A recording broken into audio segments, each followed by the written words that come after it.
is a magical weekend to be in beautiful Miami, Florida. A celebration of our global game. We've got MLS coming up here tomorrow. Lionel Messi and Inter Miami welcoming Thomas Müller and the Vancouver Whitecaps. But before all that, we've got fans rolling in to La Tropical in Wynwood, Miami, Florida. For yes, it's time, the FIFA World Cup draw. Welcome in, folks. Hope you're all doing well. My name is Kev Egan. We're set for a cracking show here from Wynwood. We've got some very special guests. A current US men's national team star. A former Canadian star. We've got some lovely giveaways, yeah? We got some Whitecaps fans in the house. Some Miami fans rolling through as well ahead of this blockbuster MLS Cup coming up here tomorrow from Chase Stadium. And I'm not alone. I'm the host over at MLS on Apple TV, but you'll know some of the familiar faces that I work with each and every week. Let's start off with a classy lady who represented the Vancouver Whitecaps. She represented Canada, an Olympic medalist, a World Cup star. She's going to bring the glam here today. Give it up, folks, for Kaylyn Kyle. What's up, Miami? Kev, I'm absolutely sunburned. I got my spray tan on, and I am ready, baby. This is going to be a wild weekend here in Miami and a wild day today. I'm so glad we have this next guy here. It's his first time out of the gym in about 2 months. He's a former star for the red, white, and blue, a decorated career over in Europe and in Major League Soccer. Give it up for Mo Edu. We here, baby. M-I-A. Yo, my guy. Yes, sir. You gonna have some fun or what? Let's do it. And now it's time for the most sculpted mustache you will see on television. A quality career over in Europe and, of course, in Major League Soccer and with the United States of America. Some love his Alright, I'm here, Kev. Don't worry, I'm here. Kev, I made it. It's Sacha Kljestan. What do you think? Unfortunately, his flight made it. Let's get to the draw, Club and Country. The show starts right now.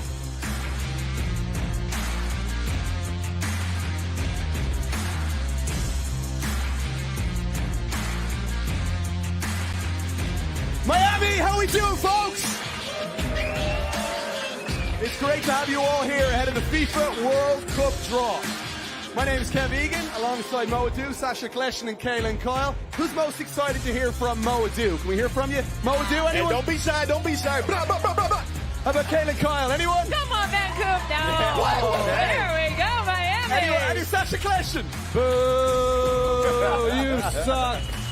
You guys have all been national team stars. We'll get into Major League Soccer and MLS Cup here tomorrow. Such a buzz of anticipation around our grand finale, our showpiece in Major League Soccer from Chase Stadium. Tomorrow our coverage begins on Apple TV, 1:30 p.m. Eastern Time. But we're here for the FIFA World Cup draw. Mo, you've been there, you've played in a World Cup. Where's your head at right now ahead of this draw for the U.S.? You know, it's funny. I was just having a conversation earlier. I have more anxiety when I'm not involved, right? So 2010 World Cup, the World Cup draw, I was like kind of calm. I was feeling at ease because there's a certain beauty and there's a certain confidence and belief that you have because you know you're going to be a part of a team and you have some influence on the game. So right now I'm more nervous than I was then. But that being said, I was impressed with the way that this U.S. team finished off this year. The Uruguay game was incredible. I'm excited. I'm bullish about this group, and I have belief. I don't care what the draw looks like because we're going to do well. We're going to do well. Love that. I mean, I care what the draw looks I was like. going to say, that's lies, I'm pretty Mo. anxious, I know, a little bit. I'm anxious, Kev. I'm really excited to see who the U.S. is going to get, how this draw sets up for us. It's just so exciting. I just can't wait for this draw to start. Can I say one thing? These three guys, it's not even sunny here on set. We're shading. All three of you are in sunglasses right now. My star shines bright, Kaylyn. I will say, and I've played, obviously, in an away World Cup in Germany and then a home World Cup in Canada. And this is sorry, I'm just going to throw it out there. Flex. I have. Love that flex. You know what I mean? You guys haven't. I have. We get it. It's a completely different beast. You have your family, you have your friends, you have the media, you have everyone asking for anything to get tickets, to try to get to games. Is that a bad thing? Yeah, because it almost not loses your focus. It's distractions behind the scenes where you want your family to enjoy it. Because without your family, you're not on the world's biggest stage. You're not playing in a World Cup because you had your mom, your dad, your brother, your sister giving up everything to drive you to those training sessions, as you guys know. So you want to almost make time for them because it's not only a big moment for you, it's a big moment for them as well. I remember getting the bronze medal in London, so I'm going to throw it out there again. You guys don't have those medals, but it's okay. You can look at mine when you come over for a glass of wine. But I remember it was the 90th minute, the ball went into the back of the net, and I looked at my dad and my mom and my sister, and I started crying. I said, "We did it." And my dad looked at me, and he's like, you have 90 seconds left in this game. And I was just like, it was such a proud moment for me because I'm like, the world's biggest stage, everything that you give up for, everything that your family gives up for, it was all worth it. And what is it about the draw, Sash? It always feels like this today. We're 188 days away, but this today feels like the kickoff for the World Cup. It feels like it, and it feels like your destiny is determined today. We all know it's not. We've all seen the U.S. get into the group of death, and then they go forward, and they still make it out of the group, and it's all doom and gloom at first, and then they go and they kick butt. So today's just going to give us a little bit of excitement to kick this off. We're still, 188 days away. The excitement's going to continue to build, but I just can't wait to see what our path to glory looks like. That's the biggest thing. It's the path, right? Because prior to the World Cup draw, you're competing in every single game that you play in for your national team to make the team. You're trying to make an impression on the coach. You're trying to just make sure that you're in good graces in his eyes. So when the roster gets announced, your name is there. But now, after the draw, you start thinking about opponents. You start trying to chart your way and like, okay, this is who we have to beat to get to this stage, to that stage. And you start mapping out a route to get to a final. So that's why it's exciting. That's why everyone is so bought in and drawn in to see what matchups could play out throughout the course of this tournament. We've got a U.S. men's national team star over there just watching on, big grin on his face as you say all of this. Our star here in attendance will be finding out who he'll be going up against at the World Cup, should he get there. Well, the World Cup draw, folks, it's different this year. There's 48 teams involved. We've got 12 groups of 4 throughout. So it's quite simple, really. You've got the best 2 teams from each get out of the group, and then you've got the 8 best third-place finishers also advance to the first ever round of 32. Mexico, Canada, and the US are assigned to groups A, B, and D, respectively. It's Mexico in Group A, Canada Group B, and the US in Group D. We're keeping a close eye. The good thing about US, Canada, and Mexico being in the first pot is that they avoid the likes of Spain and Argentina and France and England. Those are the top 4 ranked teams. And for this World Cup, we've got a pathway for those top 4 ranked teams that's been introduced. So Spain and Argentina as 1 and 2 are drawn into opposite pathways. France and England are drawn into opposite pathways as well, meaning that should they win their group, right? So that's the plan with FIFA doing this, is that they all win their group, they avoid each other until at least the semi-finals. But should they finish in 3rd place, as mentioned, well then chaos would ensue.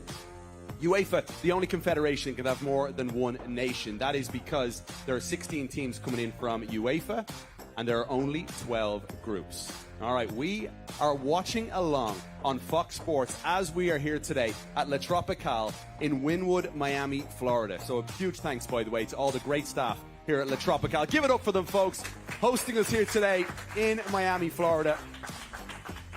We got Kevin Hart on the screen. We'll be keeping a close eye on Fox as the drama plays out here today to keep a close eye on who the US are going to get, who Mexico are going to get, who Canada are going to get, and of course, we've got Argentina. Gabe over here sitting down just tore his Achilles. Didn't stop him, rocking a Messi Argentina jersey to be here today.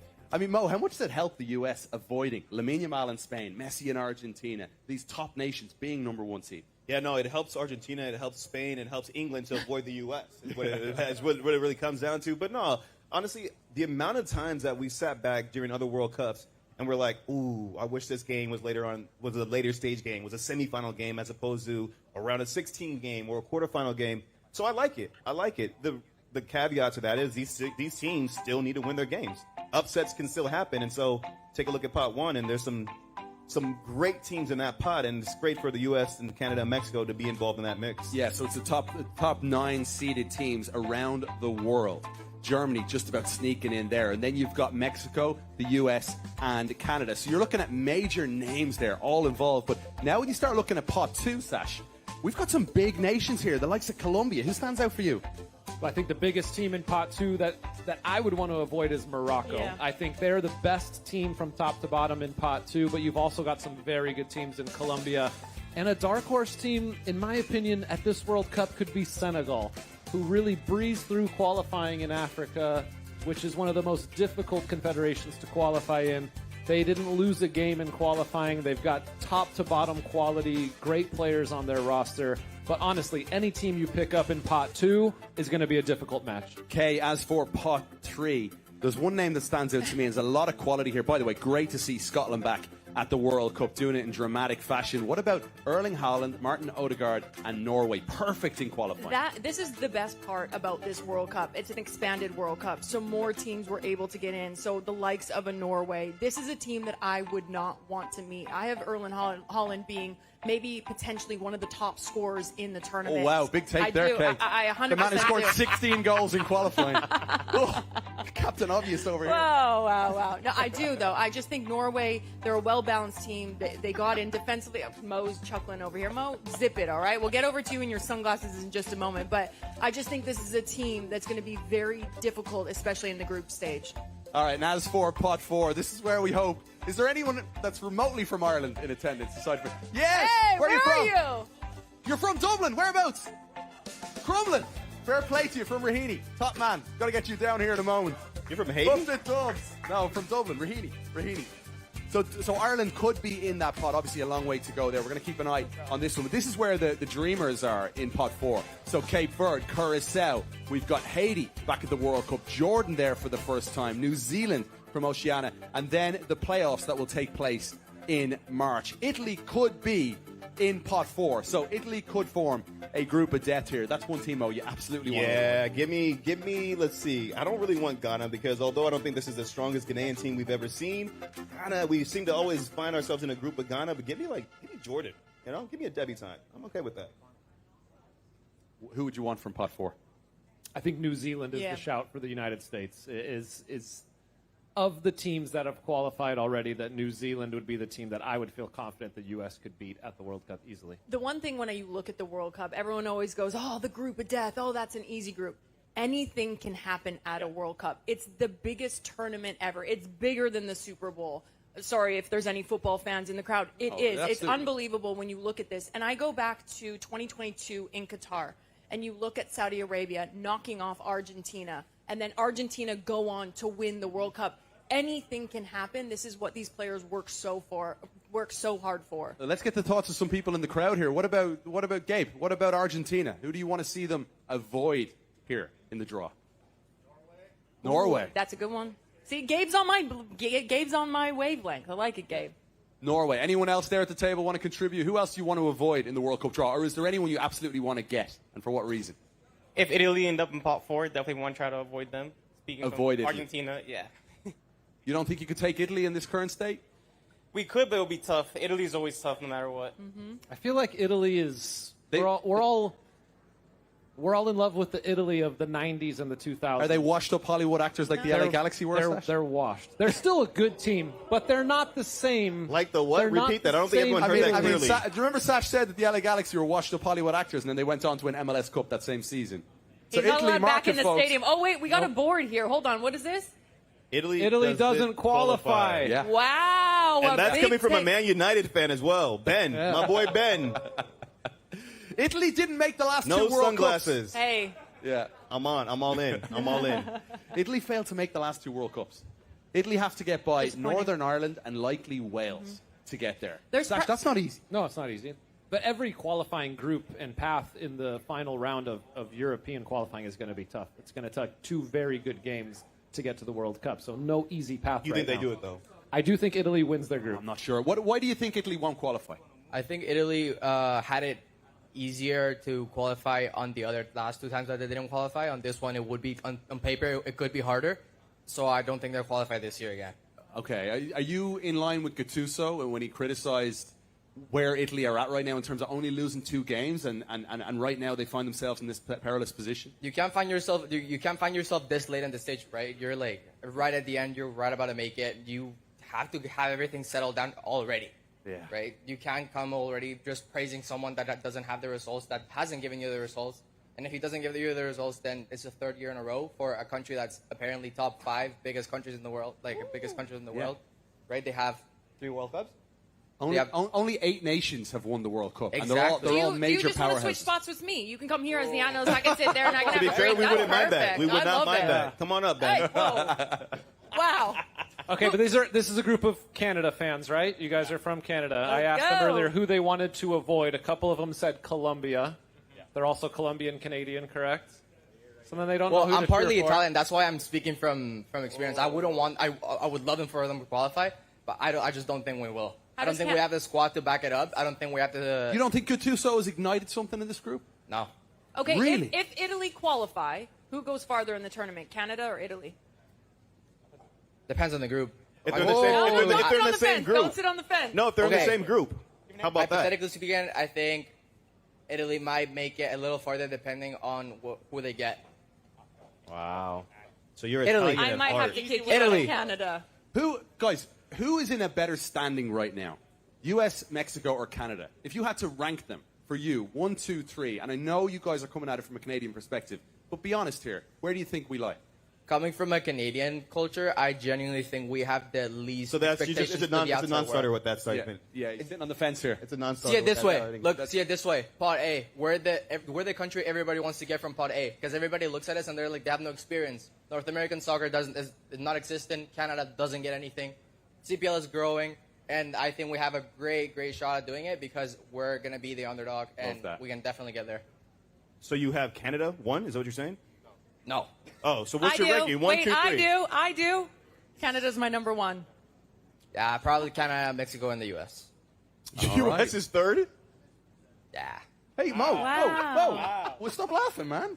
What are you doing? You're coming at it. You're coming at it through red, white, and blue lens. I love that. Hey, right. It's time to get Sacha Kljestan's group of death for the United States men's national team. Sash, what is it? I think this would be the worst possible draw for the U.S. men's national team if they got Morocco from pot 2, Norway from pot 3, and if Italy qualified in pot 4. That would be the group of death. That would be by far the toughest group at this World Cup. I don't want to see that.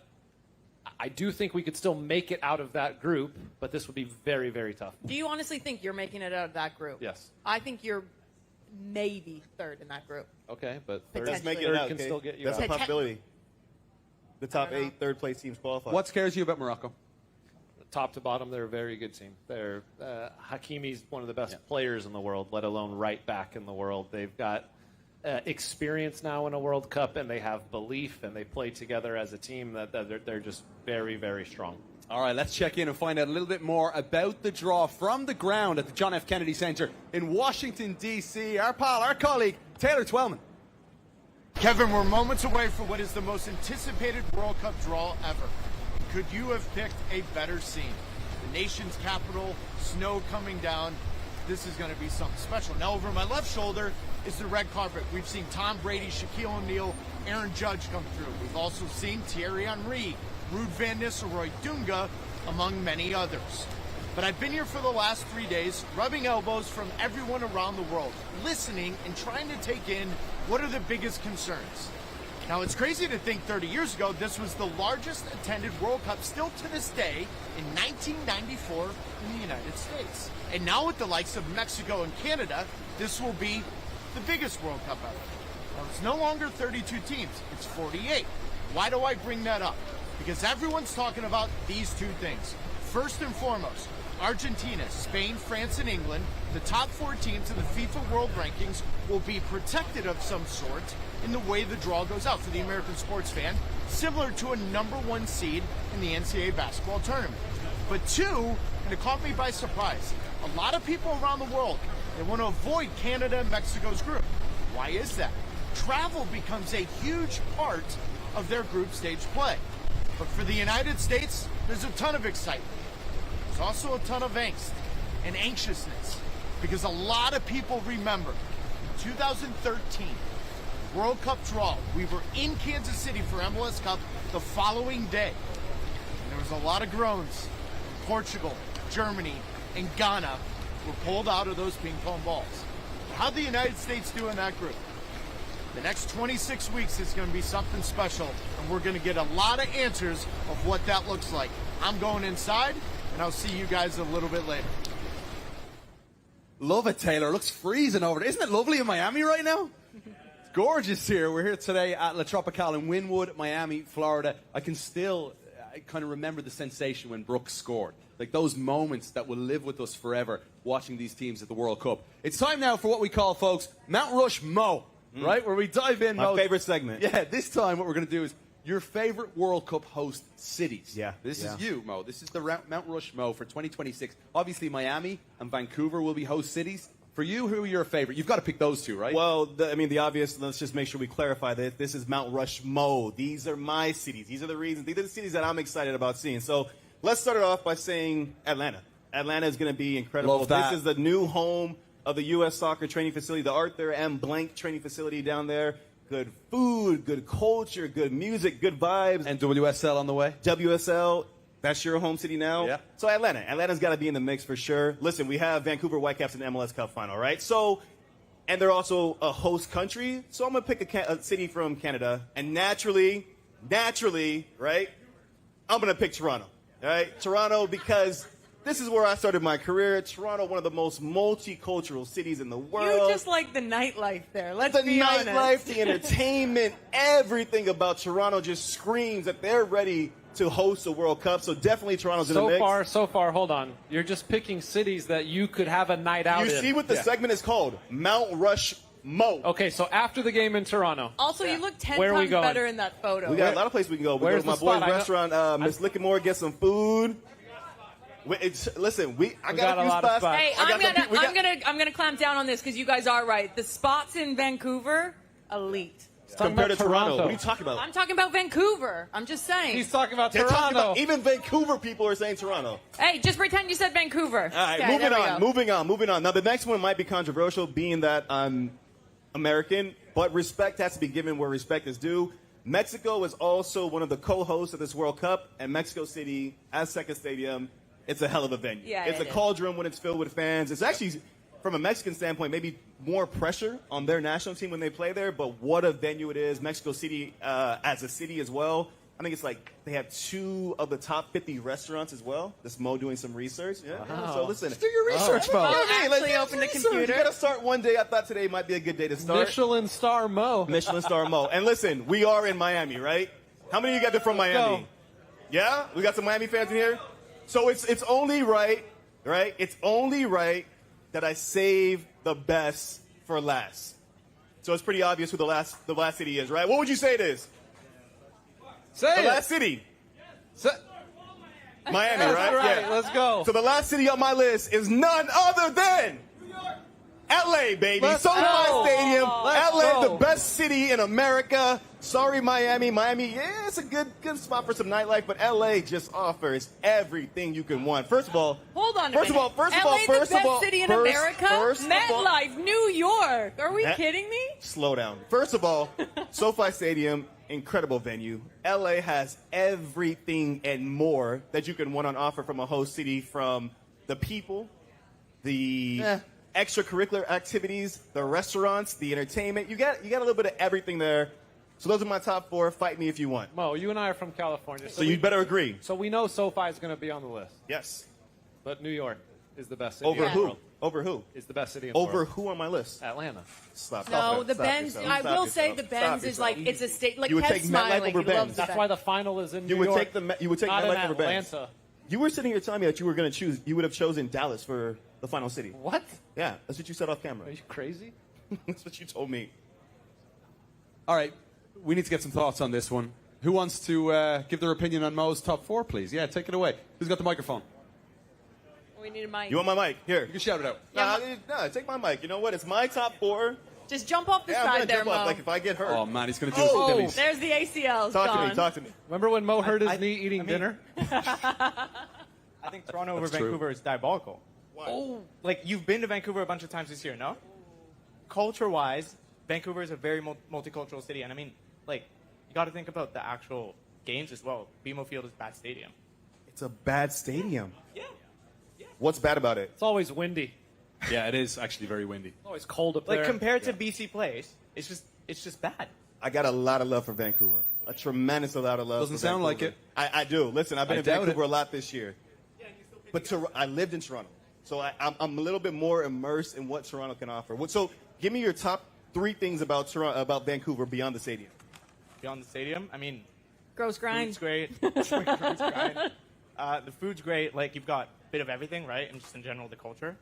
So he gave me a bit of everything. What does that mean? He told you the food, the culture. Wait, is the Roxy You've still got- open in Vancouver? Yeah. The Roxy. There you go. All right, Check all right, mark. all right. He made his point. He made his point. Sit He made down, his Mo. point. Sit down. All right, time for you to sit, Mo. Love Toronto the for me. Roxy Well growing played, up. well played. All right, guys, it is time to welcome up a current star for the U.S. men's national team. His dad was an NFL legend, and he said, nah, I want to play the beautiful game. And he's starring for the red, white, and blue. Give it up for Alex Freeman.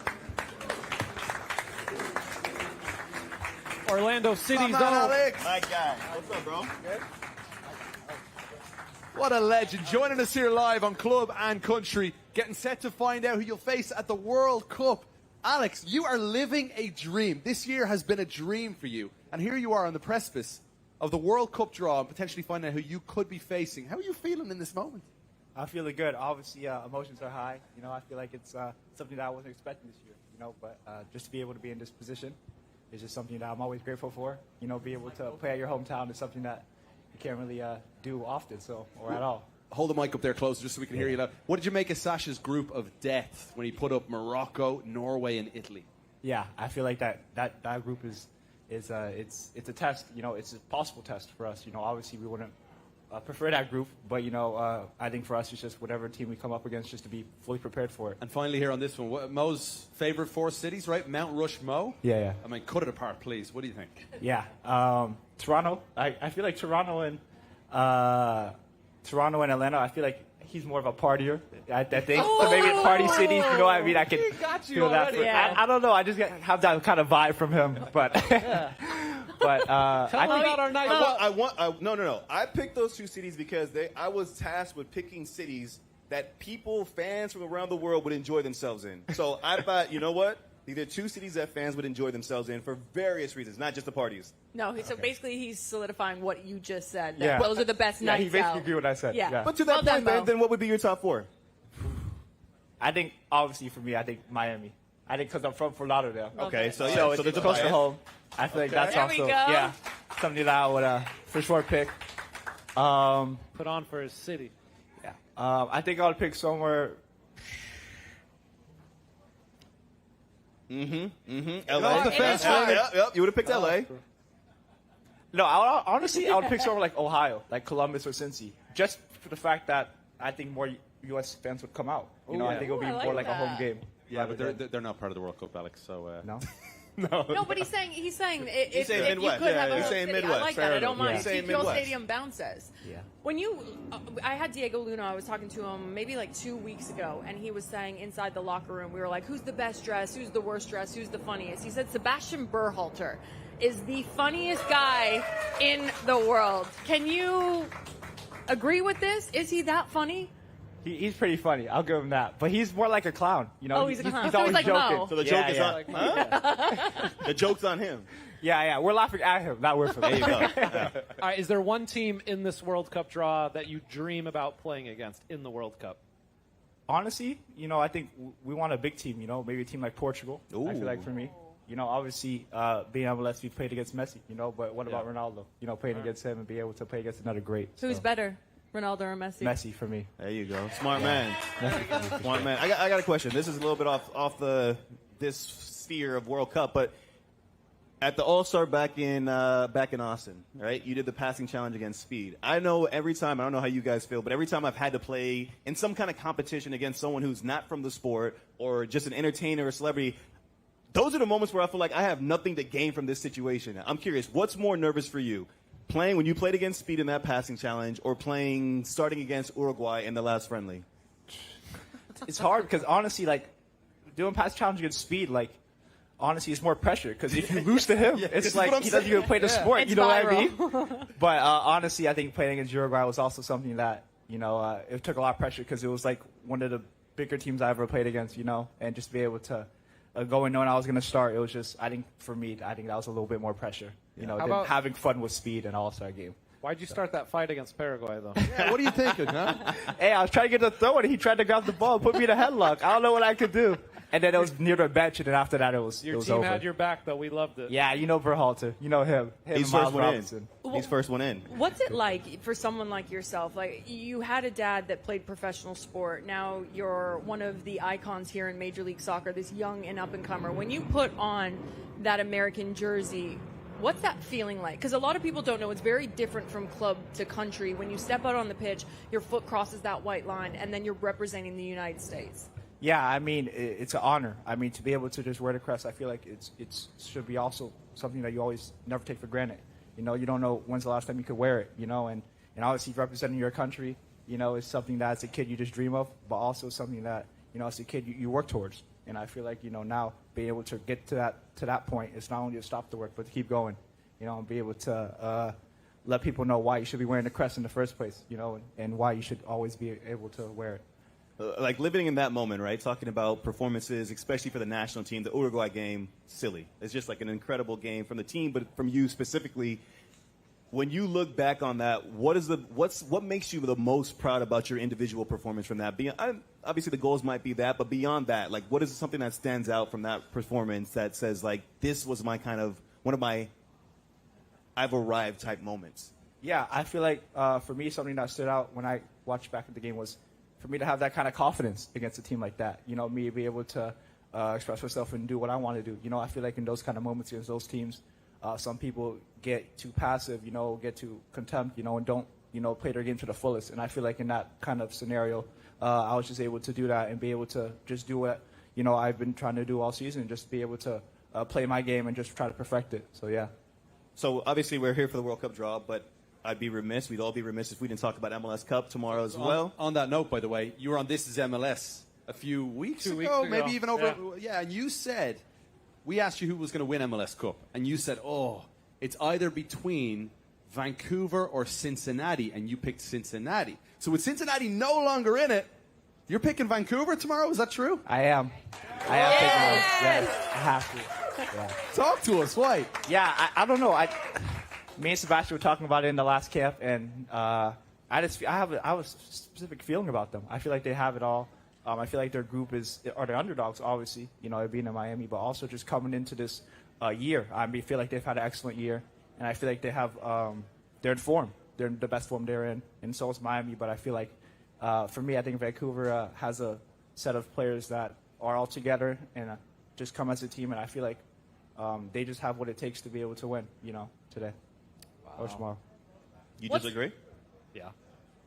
Miami's winning the final tomorrow. I'm with you. I think Vancouver. Why do you say it with such certainty? Why do you say it with such arrogance like that? Because he's arrogant. I'm arrogant. That's why. I'm arrogant. Yeah. This is me. Okay. Miami has a guy named Lionel Messi. That's why they're going to win the final. Who's lost Vancouver has Thomas Müller. Who's lost 7 times out of 10 to Thomas Müller. In a game that is tight, and you got to give the ball to somebody to make the difference. Messi is the one that makes the difference. We have some objections there in the fans. I just feel like when you look at the Vancouver Whitecaps, they're just, and this is no disrespect to Inter Miami. I love Inter Miami. I worked with them. They gave me my shot here in Major League Soccer. I love the ownership. But Vancouver with Sorensen, he has been able to do it in multiple different magnitudes. Whether you're missing your backline, whether you're missing your star players with Brian White, Ryan Gauld out, you didn't have Thomas Müller for the first beginning of the season. Then you go on in multiple different competitions with multiple different 11s, and you're able to still play the same brand of football. No one in Major League Soccer has been able to do that, and they do it in a way with this swag, but also this family dynamic where I've not seen it in Major League Soccer, because it's hard in Major League Soccer. You got the rules restriction, you got the wage restriction with the TAM, GAM, and DPs, and they've just been able to do it with so much swag. Why are you guys why are you laughing? Well said. No, I'm not high-fiving you. I haven't even washed your hands from this morning. No Who's chat. winning tomorrow? I said Vancouver. I said this. Okay. Read the article. Vancouver. I think they're winning it. There you go, man. Passion is oozing right there. No, seriously. Read the article, Kev. Why are you so mad? Why am I getting... Why are you so mad? I'm not. I was passionate. We're happy. about it. We're celebrating. We're smiling. Kev, and who do you think's winning it? Who was the toughest opponent you come up against this season? Kevin. Impartial journalist. Kev's impartial, yeah. Yeah. What do you reckon, Alex? Who was the toughest opponent you came up against? You talking about team or player? Let's just do from these two teams that you've seen. Who for you? Because I'm looking at Allende, for example, is a dynamic winger who's scoring goals for fun. Ali Ahmed right now. Ali Ahmed was balling in the last game. Absolutely phenomenal. Sabi is. Are you is on picking for another him? Is he level gonna right pick? now. No, I'm naming some of the names that you would have come up against. Out of those teams, those two teams, Yeah. I feel like you said, Allende, but also I think a guy you haven't said is Silvetti. Okay. A guy who's I like it. a winger who's been performing. You know, he's been scoring, and you know he's been starting. He's been able to produce with Messi. You know, I think also you have in Vancouver, you have a guy like, who's coming back. This game is Blackman, who's the best player of the year. So I think he's also going to have probably a strong performance, or have to try to have a strong performance against an very hard attack for Inter Miami. Hey, we got a question in the crowd for Alex Freeman. Who's got a question here? Yes. Oh, so. Sarita, Thomas Moore's best friend. Oh, yes. This one's for Alex. You got to spend time with Sebastian at the All-Star game. You got to play against him, club and country. You got to play alongside him. Can you share a funny story that we might not know of him when you guys were at camp last? Ooh, I like I love that question. A story. Actually, a funny thing about me and him, we do a lot of we go to a lot of coffee shops in every camp, And I think the last coffee shop we went to, basically we took a walk. We went the wrong way, the opposite way, 10 minutes, and then we had to walk another 20 minutes to the other side. And when we got there, we were already dead. We barely ordered coffee, talking. But I think. What's your coffee order? What's your coffee order? I'm kind of new to it. He's kind of introduced me a little bit. I like a mocha latte, a Okay. little latte. Okay. Yeah. What's your order, Mo? Because I saw in the Hot group chocolate. chat. This man's a snitch, bro. Say that's it. That's what you're getting from this guy. Tell. My order, it's pretty simple, like yours. A grande chai tea latte, extra whip, No, light sugar, no. whipped Just an cream. Americano with either oat or almond milk, some cinnamon powder. Yeah, keep it pushing. Nothing crazy.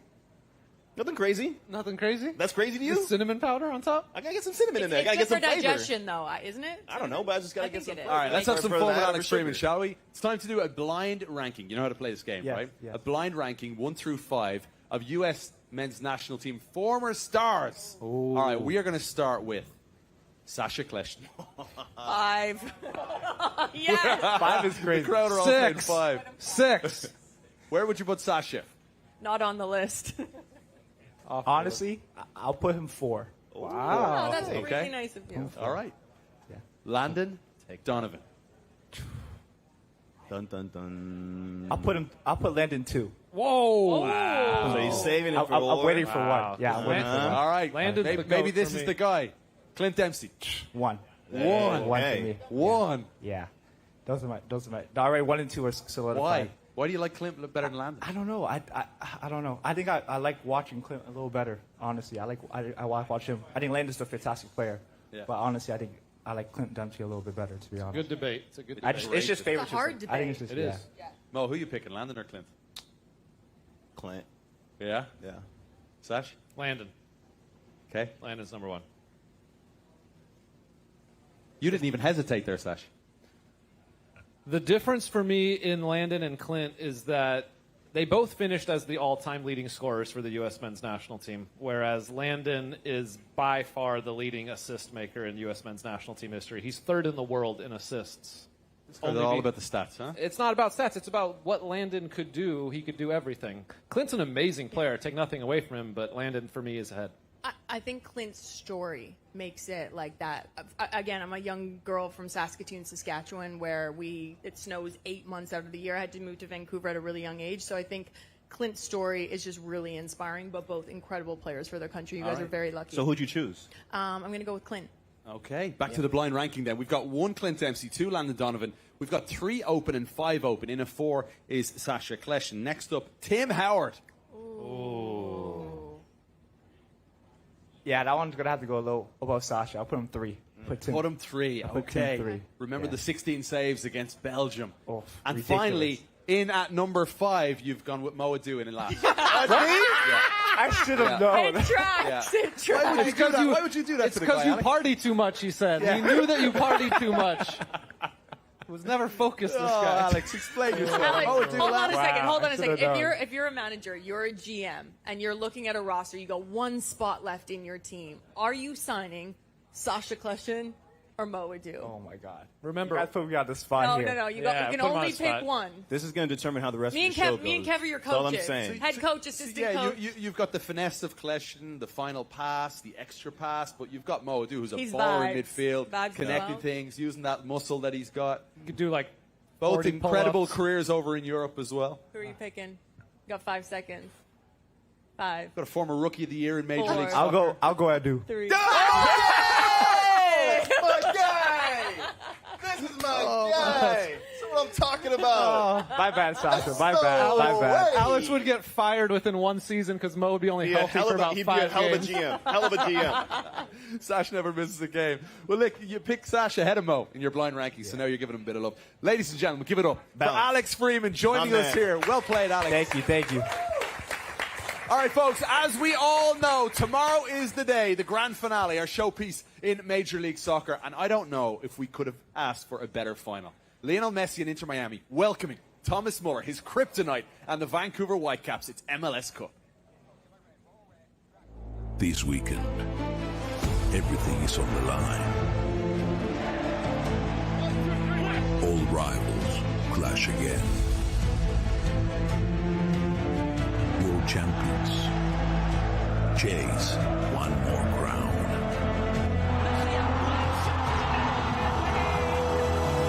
All for the cup. MLS Cup presented by Audi, Saturday 2:30 p.m. Eastern. Our coverage starting at 1:30 p.m. Eastern with Countdown tomorrow live from Chase Stadium. It is going to be a load of fun. We cannot wait for this one. We're here today. It's our watch party for the FIFA World Cup draw. We're keeping an eye on what's going on Fox right now with the World Cup draw. We've got our big board. I'm going to introduce you to the man who's going to be filling it out for us. He goes by Hot Rob. You'll see why when you see him up there. But first, we want to welcome another special guest. Represented Canada incredibly well. An absolute baller in Major League Soccer and proudly repping the Vancouver Whitecaps today. Tosaint Ricketts, everybody! Hey. Let's go, Ricketts! Tosaint, great to have you with us, pal. Thanks for having me, guys. Great to hear. Let's go. Great to see you, man. My guy. What's the deal? Oh, it feels good to have another Canadian on set. A little balance, How are huh? you, my love? Hey, but even he agreed, guys, and just want you the Vancouver fans here to know, even he was agreeing that Toronto was the better choice over Vancouver, right? Yes, I have to say. Thank Played you. for both teams. There you go. Had What a great makes it time. better? What makes it Where better? are you from? What The makes it city. better? We won MLS Cup there. We have the treble. Arguably one of the best teams in MLS history. So knows a lot about that. He was on the other end many times. Oh, I love the But- dig. Do you guys want to move on Toronto's a after? great You guys city. want to A talk lot about of fun. something else? Hey, Where are tell you us, from? Wait, where are you from in Toronto or in Canada? Edmonton. You're from Edmonton. Okay. Yeah, Edmonton, originally. real quick, by the way, BC Place Wow. tomorrow. How many people are we going to have here at BC Place watching live from Vancouver? Well, Sarita's throwing up numbers. I'm going to say more than Chase Stadium. Maybe. Wow. Maybe, So potentially. Chase How much Stadium right now, holds Sarita? 21 and a half. Right now, 21,000 for a watch incredible. party. that is That's ridiculous. Yeah. Imagine that. Wow. Can I say something? Obviously, I know you like good, bad, and ugly Canada soccer and then professional football over in Canada. The Vancouver Whitecaps, and I'm not just saying this, I know you guys are going to have your laughs and your little digs. They show up the good, the bad, and the ugly. This has been amazing to see. As a former Vancouver Whitecaps player, the watch parties, the streets, the marches to the stadium has been phenomenal. It's been amazing. I'm a person that's in the streets, connecting the team better with the community, with the kids, getting the players out there, building their images. And to see the growth, the excitement, and seeing the hockey fans, like kids wearing Canucks jerseys, asking for autographs for soccer players, it's amazing, especially in a market like Vancouver. I'm curious because you led by talking about the success that you had in Toronto. Yeah. Right. So for this group of Vancouver Whitecaps players, I know you're very close to these guys. You're almost like a mentor, big brother for a lot of these guys. Definitely. What kind of messaging are you giving them as they prepare for a final against what people are pegging to be one of the greatest teams that we've seen in this league? Honestly, just enjoy the moment. I think back to 2017, the run we had, and the memories that really stick with me was the bond with the group, the continuity, the culture we had. Like, we're having fun every single game. We're going out after matches. We're having a good time. And those are the moments that you remember, Wait, where are you going? Wait, Because hold Mo's on, like, I wasn't invited. Where's I knew Mo Alex would at? bite. I knew Where's Mo would Alex bite. at? Where's Alex? Where's Did you Alex? hear that, Alex? You see that? Say it one more time so he can hear that. The going out part is a part of Orlando building City didn't go out enough this year. Is what Alex, you got to get him out Hey, more. Alex, I know you were at Bullet Bar. Let's be honest. But I would say this group, it's the first time I had that same feeling I had in Toronto. Like everyone is playing for each other. No big egos. Everyone's just loving being together. Is And that that's manager or players? It's a bit of both. the manager came in and built on what we had, but this has been brewing for a while, and it helps through the continuity. You say it's been brewing for a while, but earlier on in the season, think about when Ryan Gall goes out with that gruesome knee injury. There were question marks about who the new manager was when Jesper Sorensen was arriving on the scene. It's phenomenal to think about the growth that we've experienced and witnessed with this Vancouver team. It's crazy. Like, I think back to, when we're traveling to Marbella for preseason, that was the first day we met our coach, our head coach. We're in the airport, we're gathering around, wondering who's the coach, what does he look like? We see the reports, and then he walks in, last one there, introducing himself, and then we went off the preseason. So imagine starting like that and then ending up here. It's been incredible. It's been an incredible journey. Do you get a little pang of jealousy when you see, like, that you wish you were still out there? Like, I've covered the last 3 MLS Cups from the sideline, and every game I still think, I get asked this question, do you miss it? But, I left everything on the pitch, and my journey wasn't the most beautiful journey. I went through 8 different countries. I was in Romania, Israel, Norway, Finland, Turkey. I did the full tour, came back, signed with Toronto, experienced one of the best experiences of my life as a footballer, came to Vancouver, experienced that well. So I've done it all, left it on the pitch, and I'm happy, man. Give it up. I'm all there for these guys now. Love that. All there for these guys. No jealousy whatsoever. I know we're clapping, and it's amazing. How did you do it? Because a lot of people think that professional sport is easy, and everyone looks at professional football players thinking that they have the best lives in the world. And I'm not saying that we didn't, because it is. Why are you looking at me? It's fun. Hey, you played Gaelic football, and I've seen you hit a field goal the other day on Club and Country. But how did you remain so focused? Like you said, you played in so many different countries with so many different teams, and it wasn't always easy. For young kids that are sitting in our crowd right now, how did you remain so focused on the goal? First of all, just the belief in myself, and my family's belief in me. But really the grounding factor for my career was the national team. It was the only consistency I had throughout my career. Even though I was in all these different countries, I was always getting called up to camps. I was always answering that call and giving everything for my country. And that was the one consistent part of my career that kept me going. Quick question for you, right? Everyone that I think picks Inter Miami to win tomorrow, a lot of it is based around Messi. You guys also have a global superstar, a World Cup winner in Thomas Müller, right? And I remember I was there in Vancouver when he first signed, and you and I were chatting about what this impact could be for the club and for the city. Now that you've had time to get to know him more, you've seen him on the pitch, you've seen him off the pitch. From your standpoint, what's his biggest influence on this group? Honestly, first of all, he's caused me so much work, guys.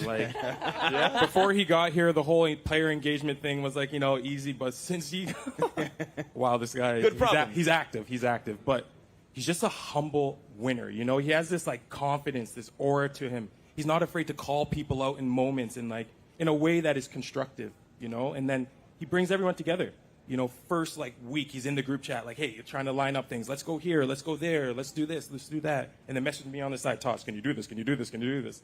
But he's just a great leader and a winner, and that just transpires. Winner is what you said there. He seems to be a mental giant in so many ways, and I think he's trolling Lionel Messi a little bit here. When you think about when he said to Mo, he said, I'll hunt him again, right? When he talked about Lionel Messi, obviously he was joking on the plane with doing the GOAT stuff, but I don't know if there's something there with Lionel Messi and him. One more time? Wasn't bad, right? Wasn't too bad.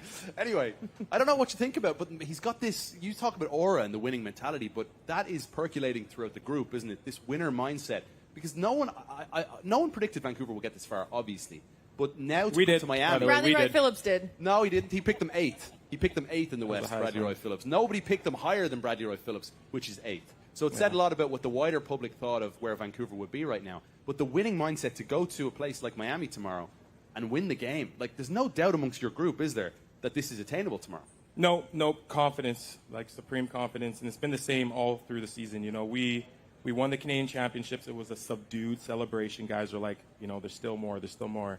Western Conference, guys, subdued, very calm. There's still more to go. So that's been the mindset all year. And, you've seen it in our play, just consistency, going after teams, being on the front foot. We've had, there's so many big milestones for this club this year, over 100 goals across all competitions, 4 All-Stars, there's been a lot of great things happening for this club this year. And in a year that started with a lot of uncertainty. So it's been a joy to see. I can tell you, folks, we're getting closer to the World Cup draw on Fox. Gather around. For those of you coming in through the back as well, let's get closer. Bring everyone up here toward the front. I know we've got a quick question from the crowd for Tosaint. Go ahead. Who is it, by the way? Over here. Hey, Toss, how you doing? Love you, my What's guy. up, bro? Obviously, we were talking about the little debate and toss-up with Toronto and Vancouver. And I just wanted to know, after retiring, what made you stay in Vancouver and, take this role kind of as a mentor for these players? Well, first of all, playing with a lot of them. I was counting it with your brother this morning. I was counting. His brother's our communications guy for the Whitecaps. Shout out to Seb. But we're counting the amount of players I played with, and that's the first part of it. Just being so close to them. They're not only guys I work with and work for, but they're guys that I battled on the pitch with. So that's the biggest one. And also, it's my mom's team. Edmonton is kind of Vancouver's market. A lot of Edmontonians support Vancouver Whitecaps. So when I was on Toronto FC, she was supporting us, but she was still watching the Whitecaps games. So a bit of both, and obviously being close to home. Love that. All right. Tosaint, any more? Well, I just want to get, obviously I know who your pick is in the match tomorrow, but what's your score line? Who's your goal scorers? Ooh, I like this. Oh, we've had 29 different goal contributions. So the goals can come from players anywhere. this year, so they can come from anywhere from our side. Miami, it's easy to say. Messi, he's been playing very well. You got to give him credit there, but I know it's going to be an exciting game. Similar styles. Both teams like to keep the ball. I think we're a bit better defensively, but it's going to be a show. I think this is what MLS wants. Yeah. 2 global superstars on a big stage. You're going to see the celebrities in the crowd. Well, you're one of them, by the way. Just here to support our guys. Thank you, Serena. But can we just give a quick shout out? You do the best pitch side really interviews, do. and Thomas Müller and you are literally phenomenal. We love Shout you. out to Serena. More women in the industry doing stuff like you. We absolutely love you. Trendsetter. Love you guys. Fair play, Serena. Give it up, folks. Tosaint Ricketts. Yes. We are getting closer to the World Cup draw. It's time for a quick reminder on how it all plays out. We've got a 48-team World Cup, which we're about to draw for. 12 groups of 4. Reminder, the top 2 get out of the group, and the 8 best third-place finishers also advance. Mexico, Canada, and the United States men's national team are already in their group. We know that already. We've got Mexico in Group A. We've got Canada in Group B. And we have the United States in Group D. 1, Spain, and 2, Argentina. Those are their seeds coming in here. They're drawn on opposite pathways, as are France and England, as seeds 3 and 4, the 3rd and 4th ranked teams in the world. UEFA, the only confederation that can have more than one nation in a group, as there are 16 nations from UEFA and only 12 groups. We're getting closer and closer to the draw, folks, and finding out where the US and Canada will be at this point. I want to introduce somebody to you all, by the way. When I said Hot Rob earlier, give it up for Hot Rob, ladies and gentlemen. Hey! Hot Rob is going to be on the board. Mo, you got to give him some name, better than the board master. Board? Yeah, for Hot Rob. Master? Give me a second. I got to think of it, all right? All right, we got Hot Rob over on the draw. So, Rob, you can already start us out here by placing Canada in Group B. Where's Canada? There it is. There you go. There Best it is. country. We're going to have Mexico in Group A. Mexico in Group A. Mexico. You got to find Mexico. And then we're going to have the United States men's national team in Group Right above D. Morocco. There you go. There we go. Group Group A. A. Group A, yeah. And USA in Group D. He's not all just good looks, folks. There we Hey. go. Hot Brains and beauty from Hot Rob. Yeah, good stuff, Rob. All right, so Mexico, Canada, and the United States in their groups. We know where they will be. All right, pot 1, we're seeing all the nations being drawn out now. This is where the nerves start to kick in. This is where every fan of the beautiful game that's headed toward the World Cup will learn where they will go. Sash, what's your feeling right now? Still excited, still a little anxious, Kev. Jesse Marsh is there. Yeah, I just want to get this draw going. I want to see who is in the U.S.'s group and what's our path forward, Kev. Okay, is there any nation you want to, you would love to see Canada host throughout the tournament, even in the later stages? You know what? I feel like for the Canadian fans, I would just love to see good teams. I mean, I was speaking to a couple people on ground when we were there. Mexico is just getting pulled there, you can see. But I feel like when it comes to Canada, they don't have a point to prove. Obviously, they got to the World Cup last year in Qatar, knocked out in what I would arguably say the group of death. They learned a lot from, coaches saying things in the media that was getting other teams riled up. I was talking to Kyle Laren. He was like, this is a point where we can almost just be a little bit more settled into this group. So Dane St. Clair was like, it doesn't matter who we get. We just want to get anyone, and we want to show the world just what Canada is, and I love that. You don't think Canada has a point to prove after the last World Cup? No, I think they do have a point to prove. I think this is their golden generation, but I think when you are Canada, you're always going to be the underdog, right? Because you're Canada, and you get put into the World Cup because you're a host nation, so there's a little bit of less pressure. You don't have to qualify, but then it's the pressure of the home World Cup. If they end up winning their group out, they stay in Canada, which is a huge benefit, right? You get to stay with your home country, your home fans. We've seen the support with the Vancouver Whitecaps. We've seen the support when Toronto went on the big run as well with Major League Soccer. The fans show up in Canada. It's such a diverse country, so I'm so excited to see who we pull here, and I don't think it really matters. What's your favorite World Cup memory from Canada? Either men's or women's? Okay, so can I say mine? My Yeah, personal of course, one? of It was my first Women's World Cup. It was in 2011. And I remember it was in Germany. We had the first game, and both World Cups, obviously, because we were home as well. It was the kickoff to the tournament. It was Canada versus Germany, and I remember going out into this tunnel. It was the first big stadium I've ever played in, and the fans were crazy. It was shaking. It was rumbling. And I remember Christine Sinclair, Canadian legend, woman's icon, put her hands on my shoulder, and she goes, "Just breathe." And I was like, easier said than done from someone that's a global superstar. You're like the Lionel Messi of Canada soccer on both the male and the female side. And I remember I took a deep breath and I was like, this is everything that you worked for. You miss birthdays, you miss weddings, you miss your graduation to be in a moment like this. And it's a moment that I'll never forget. I don't remember how the game went. I don't know how many balls I gave away, but it was the greatest moment of my life. That's absolutely beautiful. Sash, favorite World Cup memory? Landon Donovan's goal against Algeria in the waning moments to get the U.S. out of the group in 2010. I think I can still watch it back on YouTube today, and it invokes all the same emotions that it did back in 2010. It's just it was an amazing moment. Beautiful. Mo, get back in here, buddy. We have got a game head-to-head coming up here throughout the World Cup draw. When certain big teams are drawn out, I'm going to give questions. You've all got, I believe, the whiteboard on your table ready to go. So get involved in the action here as well. Mo, Sash, Kay, you got your whiteboards? Kay, you got our whiteboards? Hot Rob, where are our whiteboards? This is it's like herding sheep around here. Hot By Rob is the way, they were here. Two things that I missed when you guys were talking. One, I think Canada has a massive point to prove. Really? I do. Yeah, you're Why a host do you say nation. that? Because you're a host nation. Okay, so the U.S. has a big point to prove. They do. No one said that we didn't. I agree. I think if you're a host nation, you definitely have a point to prove. And for Canada, although they've had success in qualifying the last cycle, right? But to this date, and you label this their golden generation, they have nothing to show for it. Yeah. Right? And that's not a knock to them. That's the challenge. That's the challenge that's in front of them. And this World Cup is an opportunity to show not just this region, but to show the world how much progress you've made, how good this group of players are. Doing that on the biggest stage. So, yeah, there's definitely a point to be proved by this Canadian side. All right, here we go. First question in the head-to-head. Are we all ready? It's not Let like me tell spelling, you, folks, right? It's like ABC. It's multiple choice. It is multiple Okay. choice. All right, I'm going to give you questions and a reminder. Josh. There are lots of prizes here for the folks in attendance as well. All right, so. Can we hold on a second? We have an iguana that just made a massive appearance. Kay, This we're trying is to so focus here. Miami. It's an iguana, Kate. No, it's amazing. Look at he's gorgeous. He is gorgeous. Come on, lizard. cameraman, All get right. a little shot of So that. That's it's just a amazing. lizard. Each of you are going to eat. Are you going to name him? Are you going to name him? Yeah, let's call him. What's the? Iggy.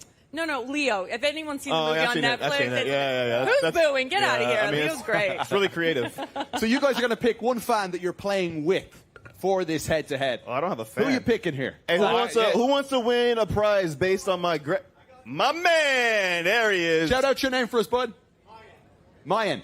Wait, why are you Mayan taking my and Mo. Canadians? Oh, he's on your team? Sasha Well, Kljestan, that who you table's pick? my team. Okay, I fine. already I've been Leo. No, it was Gabe. Gabe. My man Gabe. Talk to me. There we go. Here, He's why got a don't you Leo just have the jersey. iguana as your guest? That's perfect. I'm playing for Ziggy right here in the front. Ziggy, put your hands up. There Right he is. here. Got the I U.S. got jersey. the jersey. 7 years old. He's got his USA jersey on. He's from Miami. He's local. He's a defender. That's my guy. I promised him I would win him a jersey today. Wait, Who's your favorite player? Yeah, who's your favorite player? Messi. Hey. Okay, go. now from the U.S. team, who's your favorite player? Brother. Yeah, There great you go. answer. Great answer. All right, Let's go, Ziggy. hold on a second, cameraman. I got Josh here, okay? Josh, do not let me down, all right? There's pressure on. We're feeling.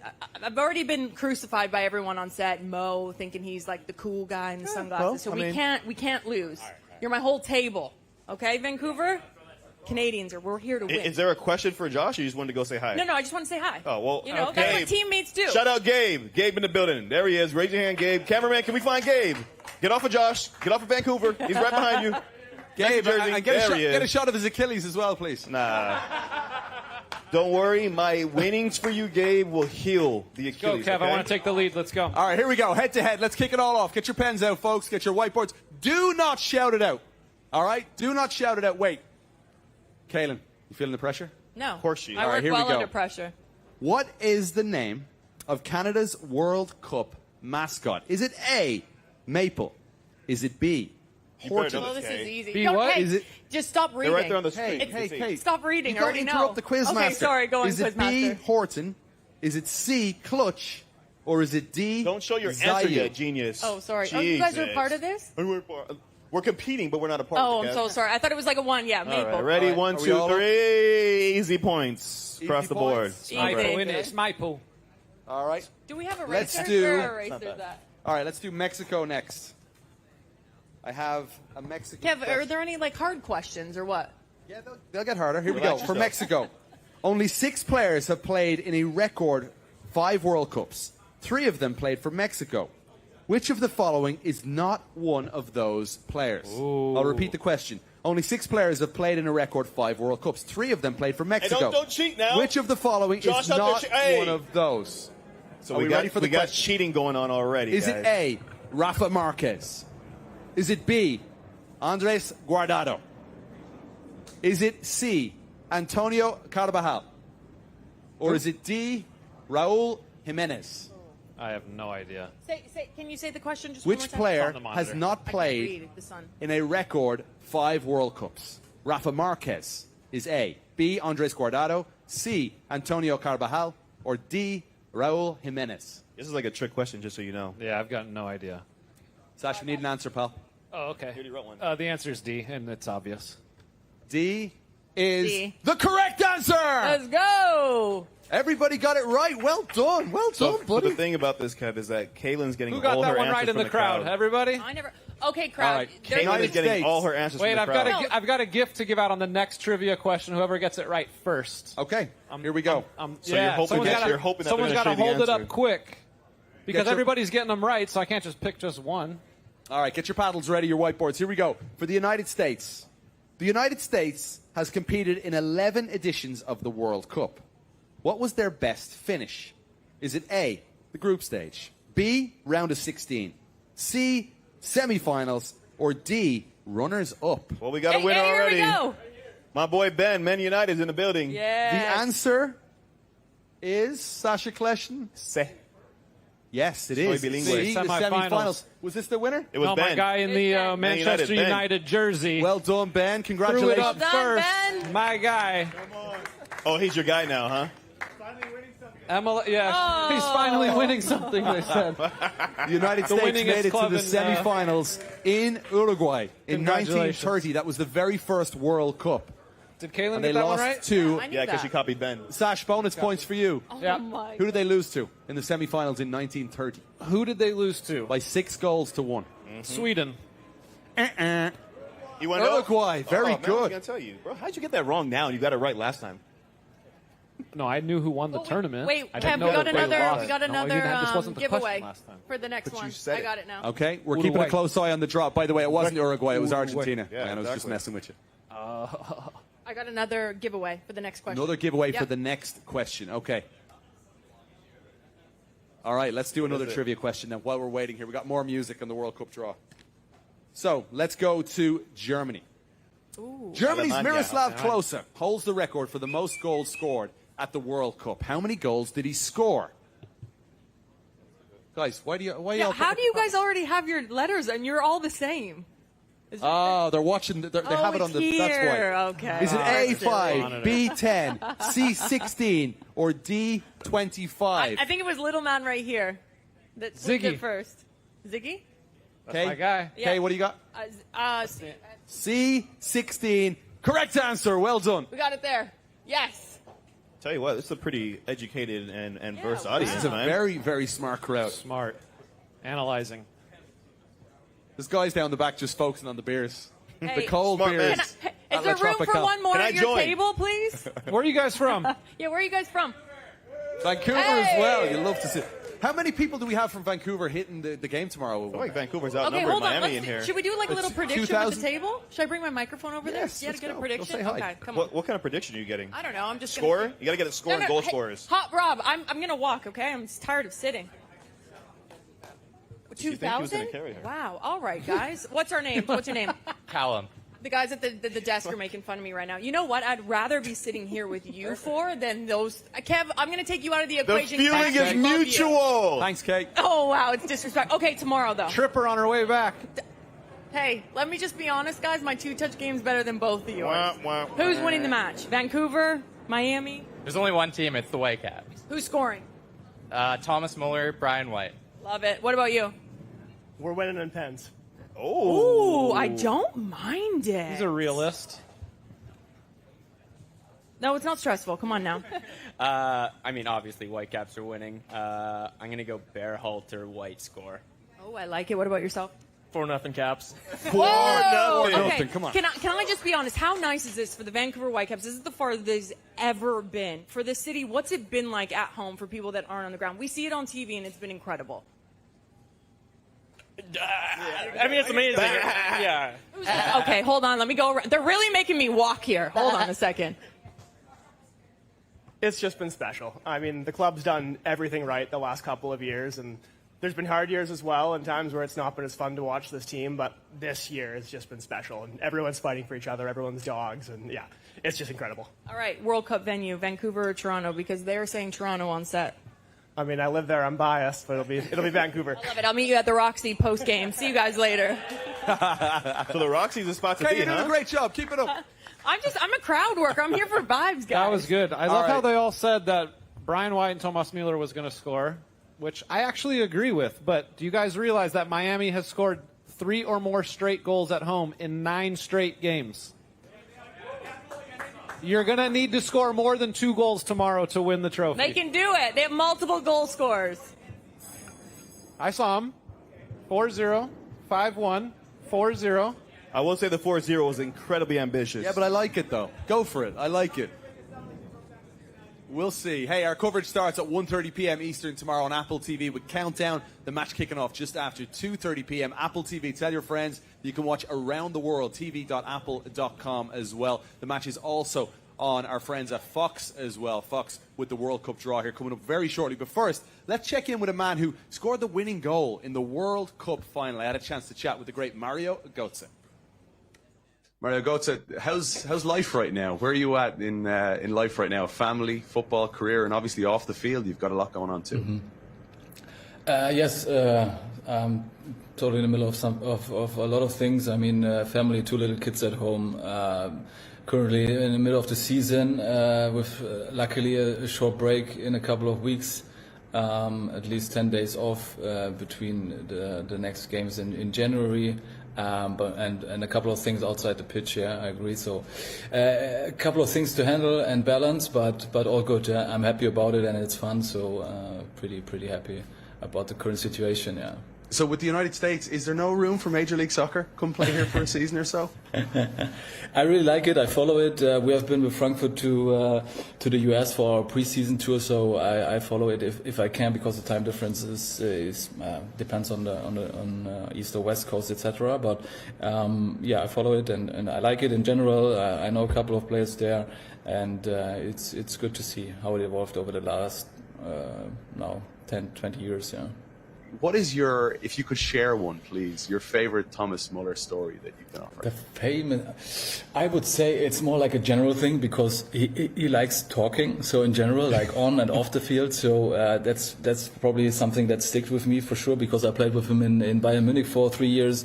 I've been with him in the national team and played games together. So he's a great guy. He's a funny guy, and he's I think also his performance and his drive to win, even in training, I think this is exceptional, and that's how he also managed his career on that level. So that's a very, very good trait he has, and that's what also probably put him in that league, that he could perform every year, especially in Bayern Munich, and now also being in a final again. So yeah. If you could pick out one thing about him that is his secret weapon? What is it? His secret weapon, I would say, it's the resilience he has, the mental resilience. You know, like it doesn't matter if he scores or if he like miss a chance. The next time he will be there, even in training or in the game. He will score. He just keeps going. You know, and I think that's an amazing trait, and he's very disciplined about it. So that's probably the thing I would choose. Yeah. How much attention is this Müller versus Messi matchup getting over in Germany right now? I mean, it's in the news for sure, and I think it's a good thing, especially for Germany, but also for the MLS. And it's good to see him back in the final. So it's great to see it, and I think also due to the time difference and the game on Sunday, I think it's perfect to also follow it. So yeah, it's a big thing here as well. Yeah, Lionel Messi's special to you, isn't he? To a certain degree, of course. Yeah. Since I was a young kid and I saw him playing, he's for sure an idol, and how he played and how he performed over these years, and then also play against him was amazing. Yeah, you have that famous photograph after the World Cup final. Mm-hmm. Was there a little bit of trepidation, a little bit of nerves even asking him in a moment like that for a photograph after you? Yeah, I think this was due to other reasons. You know, I've seen him since I was a little kid with Barcelona and how he played, and it was more like, nevertheless, the circumstance in that moment. Of course, it just won the World Cup, and for me, it was just like meeting him, taking a photo with him. Nevertheless, what happened before, so it was more out of like respect and out of what he already has achieved, but maybe it was not the best timing for him. I agree. I don't know, but he got the photograph. That's Mario Götze. Who could forget his goal? Took it down in his chest, finished beautifully with his left foot in extra time against the Albiceleste Argentina back in 2014. Messi, of course, got the World Cup then in 2022. We're counting down for the World Cup draw. We're not far away here. It's live on Fox right now. If you're watching along, make sure you're joining the action here as well. From La Tropical in Wynwood, Miami, Florida, a day before MLS Cup. We'll keep you abreast of all the action with the show on Fox right now when we're ready to go. Our Hot Rob here is ready to fill out our board for all the different groups. Mario Götze, what a career. Hoping we see him in Major League Soccer here for years. Still balling over at Eintracht Frankfurt. But that's a moment that changed his life, Kay. That's what the World Cup can do. Those little moments that he talked to me also about the preparation for the big moments. Yeah. And in life, no matter what it is, whether it's football or off the field as well, when you're constantly preparing and working hard for something, you never know when that moment's going to come that could change your life. This is my favorite thing about sport, because we talk about the big sport people, the Lionel Messis, the Cristiano Ronaldos, but it's the young guys. I mean, the Alex Freemans that are potentially going to go to a World Cup and have an absolute beast and go from a known player here in Major League Soccer to known as a great player around the world. And this is why we do it. You give up everything in the world, right? From a young age, you're missing birthday parties, you're missing weddings, you're missing your graduations, to have these goals and to be the best player, not only from New Jersey, from Miami, from Orlando, but for U.S. men's national team, from the Canadian men's national team. And it's something that I'm so proud of, right? It's something that you two are so proud of, and you as well. You grew up in sport. You grew up in Ireland and in Gaelic football. But I love it. I love seeing these players being able to make a name for themselves, but then also knowing that all the work, all the dedication at a young age, it finally pays off. It doesn't matter if you get knocked out of the group stage, the round of 16, the semifinals. Obviously, you'd love to find yourself in a final, but it's the best moment as a player. The World Cup is the biggest stage in this sport, Kev. It's the biggest stage, and it's the stage that creates the most long-lasting memories, right? Mario Götze, regardless of whatever he does at club level, he is going to forever be revered as the guy who scored the goal that beat Argentina in 2014 World Cup. James Rodriguez, he's had so many magical moments in his career, but James Rodriguez's legacy is based around that World Cup where he starred for Colombia. They didn't win the World Cup, but he was excellent. He was incredible, right? And I mean, you can take it and transform it now to the U.S. lens. And Landon Donovan, he's had so many incredible moments, but one of the ones that you would say stands out the most and will be talked about for so long is his goal against Algeria, right? So the World Cup has this magic to create these beautiful moments that just are forever lasting. When I say World Cup to you, Sash, beyond the United States, who's the player and maybe the moment that comes to mind for you? Zidane scoring twice against Brazil in the final in '98. I think the way that brought the whole country of France together, and I think really introduced everybody to Zidane on a world stage. It really did. Yeah. Most people, I think, if you followed European football, you knew who he was because he was phenomenal. And remember, the final, by the way, the build-up was all about Ronaldo and whether he'd play or not. Yeah, and then to score almost 2 identical goals off of corner kicks, and what a magical tournament he had, and so many other players on that France team. That's the moment of my childhood that I'll never forget. You know what I think of? I think of Ronaldo, the Brazilian Ronaldo, against Scotland. I remember the first game. I believe it was 2002, and he ran Colin Hendry ragged. And I just remember as a kid, you never forget the feeling when you're that age, when you're a young child. And, I'd love to know from you guys, who is your World Cup hero? Who's your World Cup star that you remember? And for me, it was Ronaldo. Roberto Baggio before that. I was just going to say and I hate the fact that it was him that missed that penalty in the World Cup final in 1994, because he's such an icon for so many people around the world. But then after that, it was the great Ronaldo from Brazil. And that World Cup, and just the way he effortlessly glided by people.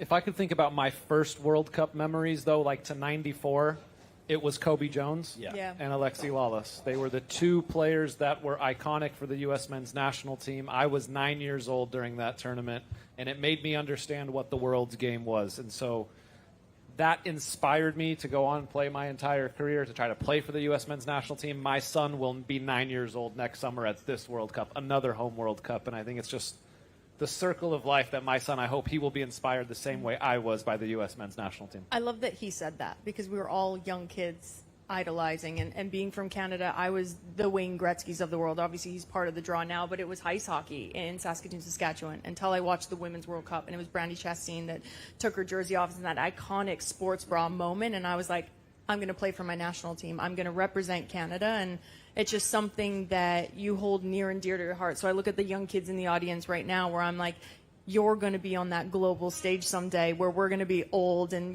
coming up here with our canes and our rockers, where we're going to be talking about you guys. And I just think it's amazing to see. And it's such a moment with your young kids. We all have young, boys and girls, where one day we hope that they maybe would represent their country, but they're going to be inspired by their country here in our own backyard. Let's get out to the crowd and get some thoughts. World Cup memory, World Cup moment. What have you got? I've got 2, I would say.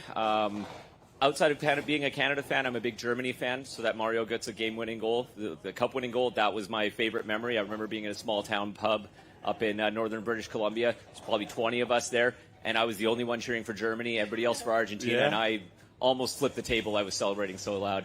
But other than that, just getting to watch Canada walk on the field for the first time. I was born a few years after the last World Cup that they'd qualified for, so getting to watch my home country represent on the biggest stage, that first game that they walked out, I'll never forget that moment. It's absolutely fantastic. With that being said, right, how excited are you about this group of Canadian players? And better question is, what's their ceiling? What would you deem as success in this tournament? Well, I mean, Canada doesn't have the greatest track record at World Cups, unfortunately. So it's got to change at some point. It's going to, and it's going to happen this time around. I'm absolutely sure of that. We're going to get that first win. We're going to get out of the group stage, and then from there, everything else is just gravy. I'd like to see us progress through the round of 32, maybe the round of 16 as well. But I think everything past that might be a little too ambitious for this cycle. But we've got a great group of people, and I can't wait to see what they do. So round of 16, you'd be pumped on. That would I'd be stoked. Absolutely. Awesome. Being German, Thomas Müller, the edge over Lionel Messi. What is it? Well, because Müller has so many great bragging rights. 2010, the quarterfinal, Müller opened the scoring. Remember, Mascherano was the captain for Argentina. The team was managed by Maradona. They knocked them out of the World Cup quarterfinal.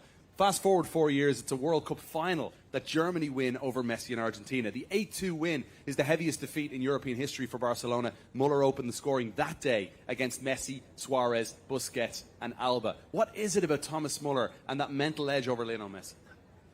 It's tough to say because there's so many players that they have that sort of mental stability, and being able to be stable on your own is an incredible thing at that level of pressure and that level of performance. But to be able to take that mentality and pass it on to your fellow players is something I think Thomas Müller does really well. He's able to get other players to to just live up to their full potential in those moments. So I really appreciate that level of it. And, obviously, I'm a Müller fan. He's my guy. We're going to win the Cup tomorrow. Who's better, the Sedin brothers or Müller? Oh, over Müller. in, yeah? Müller. Love it. Is there Do you know who the Sedin brothers are, Kev? No, I haven't a clue. Hockey. Okay. Come on now. Yeah, people say I kind of look like them. Yeah, you do. That's why I was saying you kind of look like the Sedin brothers. Where are the boys from? Where are you guys from over here? Vancouver too?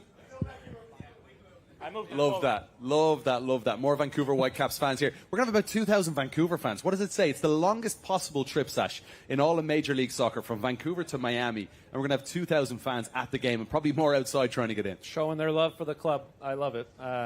This is what makes our sport, I think, special, is that supporter groups and fans mean more in soccer, I think, than in any other sport, and actually have influence on clubs than other sports here in the States. And so I love to see people who have passion for their team, who support their team no matter what. I think it's been a super,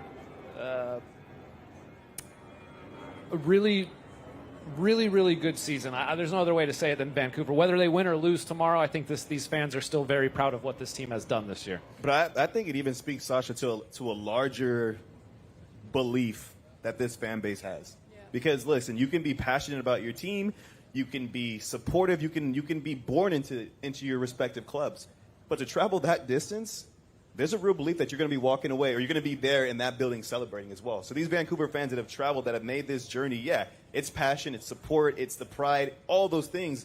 But it's also a real belief that at the end of that 90 minutes plus, potentially, they're going to be celebrating with their team. It's also the Canadians. I know you guys. You just wanted to come out for like a nice tan, right? We're all like white together. So just get your sunscreen on. We don't want to burn, send you back. We don't want to be the color of that Manchester United jersey.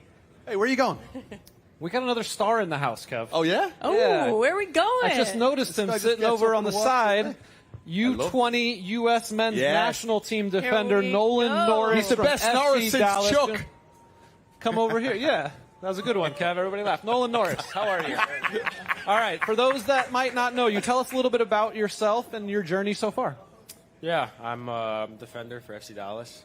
Just recently played in the U20 World Cup. Hey, pause right there. Give him a round of applause, man. Just play the U20 World Cup. Come on now. Come on now. What was the U20 World Cup like for you?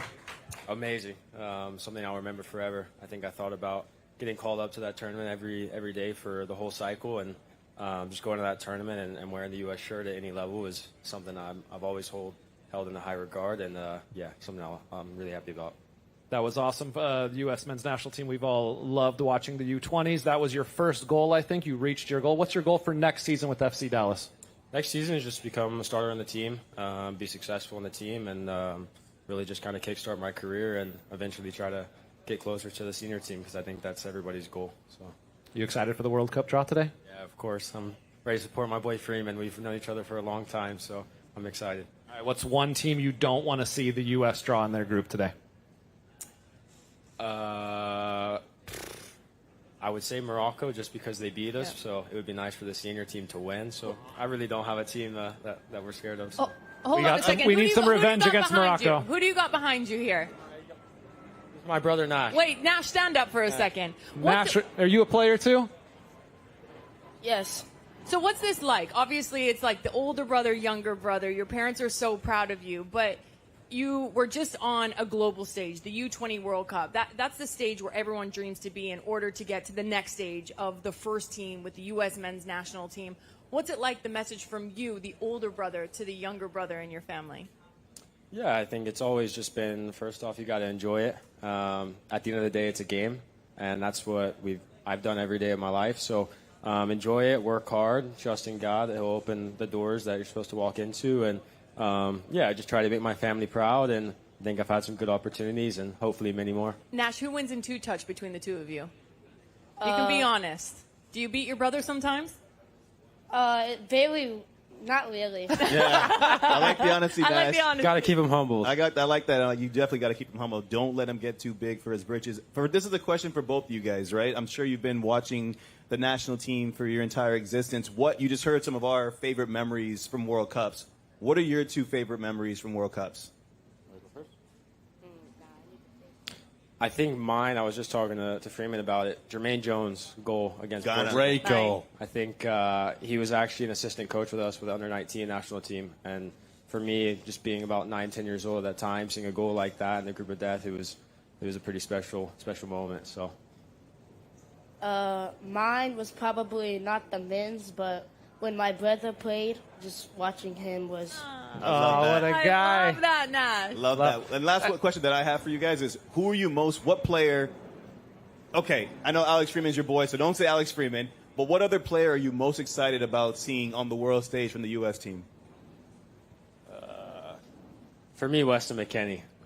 Just a Dallas guy. Yeah. Like, he's been in the Love staple it. in the team. And Watch out for the iguana Oh my God, above your there's head, a iguana guys. behind you. Oh, he's about to get you. Nash, look out. All right, round of applause for Nolan Norris, everybody. Sasha's afraid FC of the Dallas iguana. under 20 men's national team. Thanks, man. We're getting closer to kickoff with the draw, folks. That iguana. Gorgeous. In on the action. Hot Rob, go grab it for us. Come on, don't be scared. Can you grab the iguana? Come on, Hot Rob. Here we go. Just Don't try petting do it. Oh, the World Cup draw. Shaquille O'Neal is out there. Aaron Judge. Wayne You got Gretzky. Kevin Hart, Wayne Gretzky.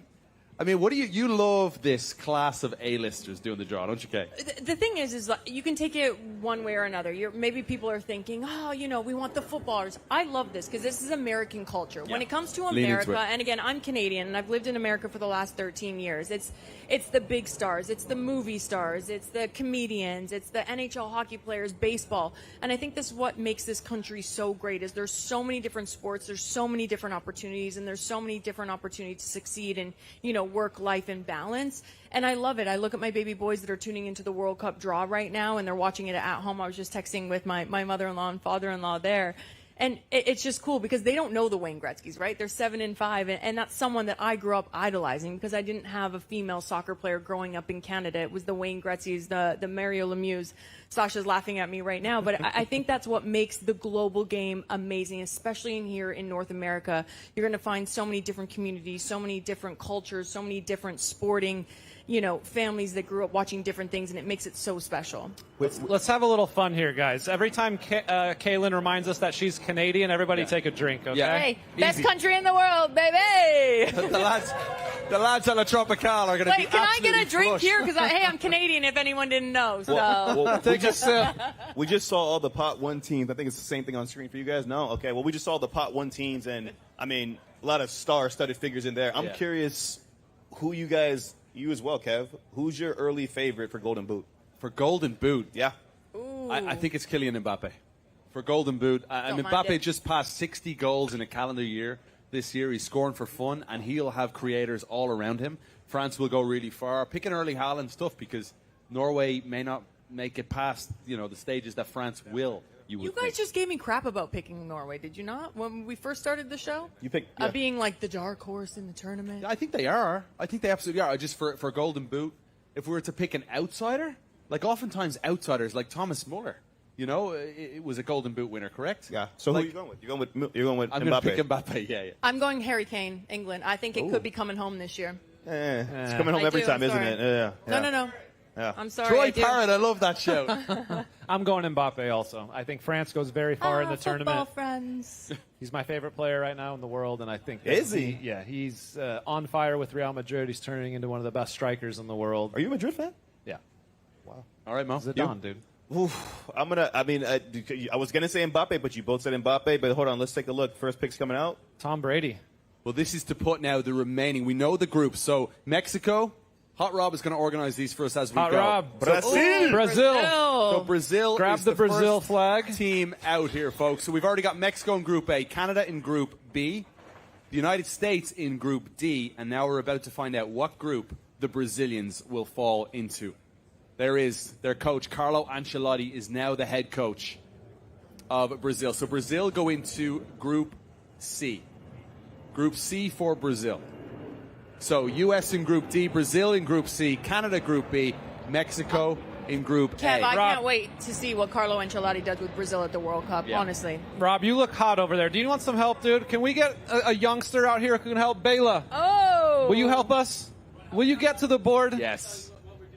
Yes, Love sir. this. We need a bit of help here for Hot Rob. Let's go. Remind us of your name again, bud. Baylor. And Cool what's the name, I relation? love it. So Baylor. Bela is Ziggy's older brother. There you go. Ziggy's who I'm playing for. Bela, All right. let's go. So we got Germany, Baylor in Group E. Gotta find Germany for me. Germany in Group E. Thank you very much, Baylor. Baylor. Sash, we see Belgium. We see Belgium in this group. We've got the Netherlands coming in here. Netherlands in Group F. Belgium it's a country you played in for 3 years, Sash. 5 years. For 5 years. Sorry, you won back-to-back championships with Anderlecht.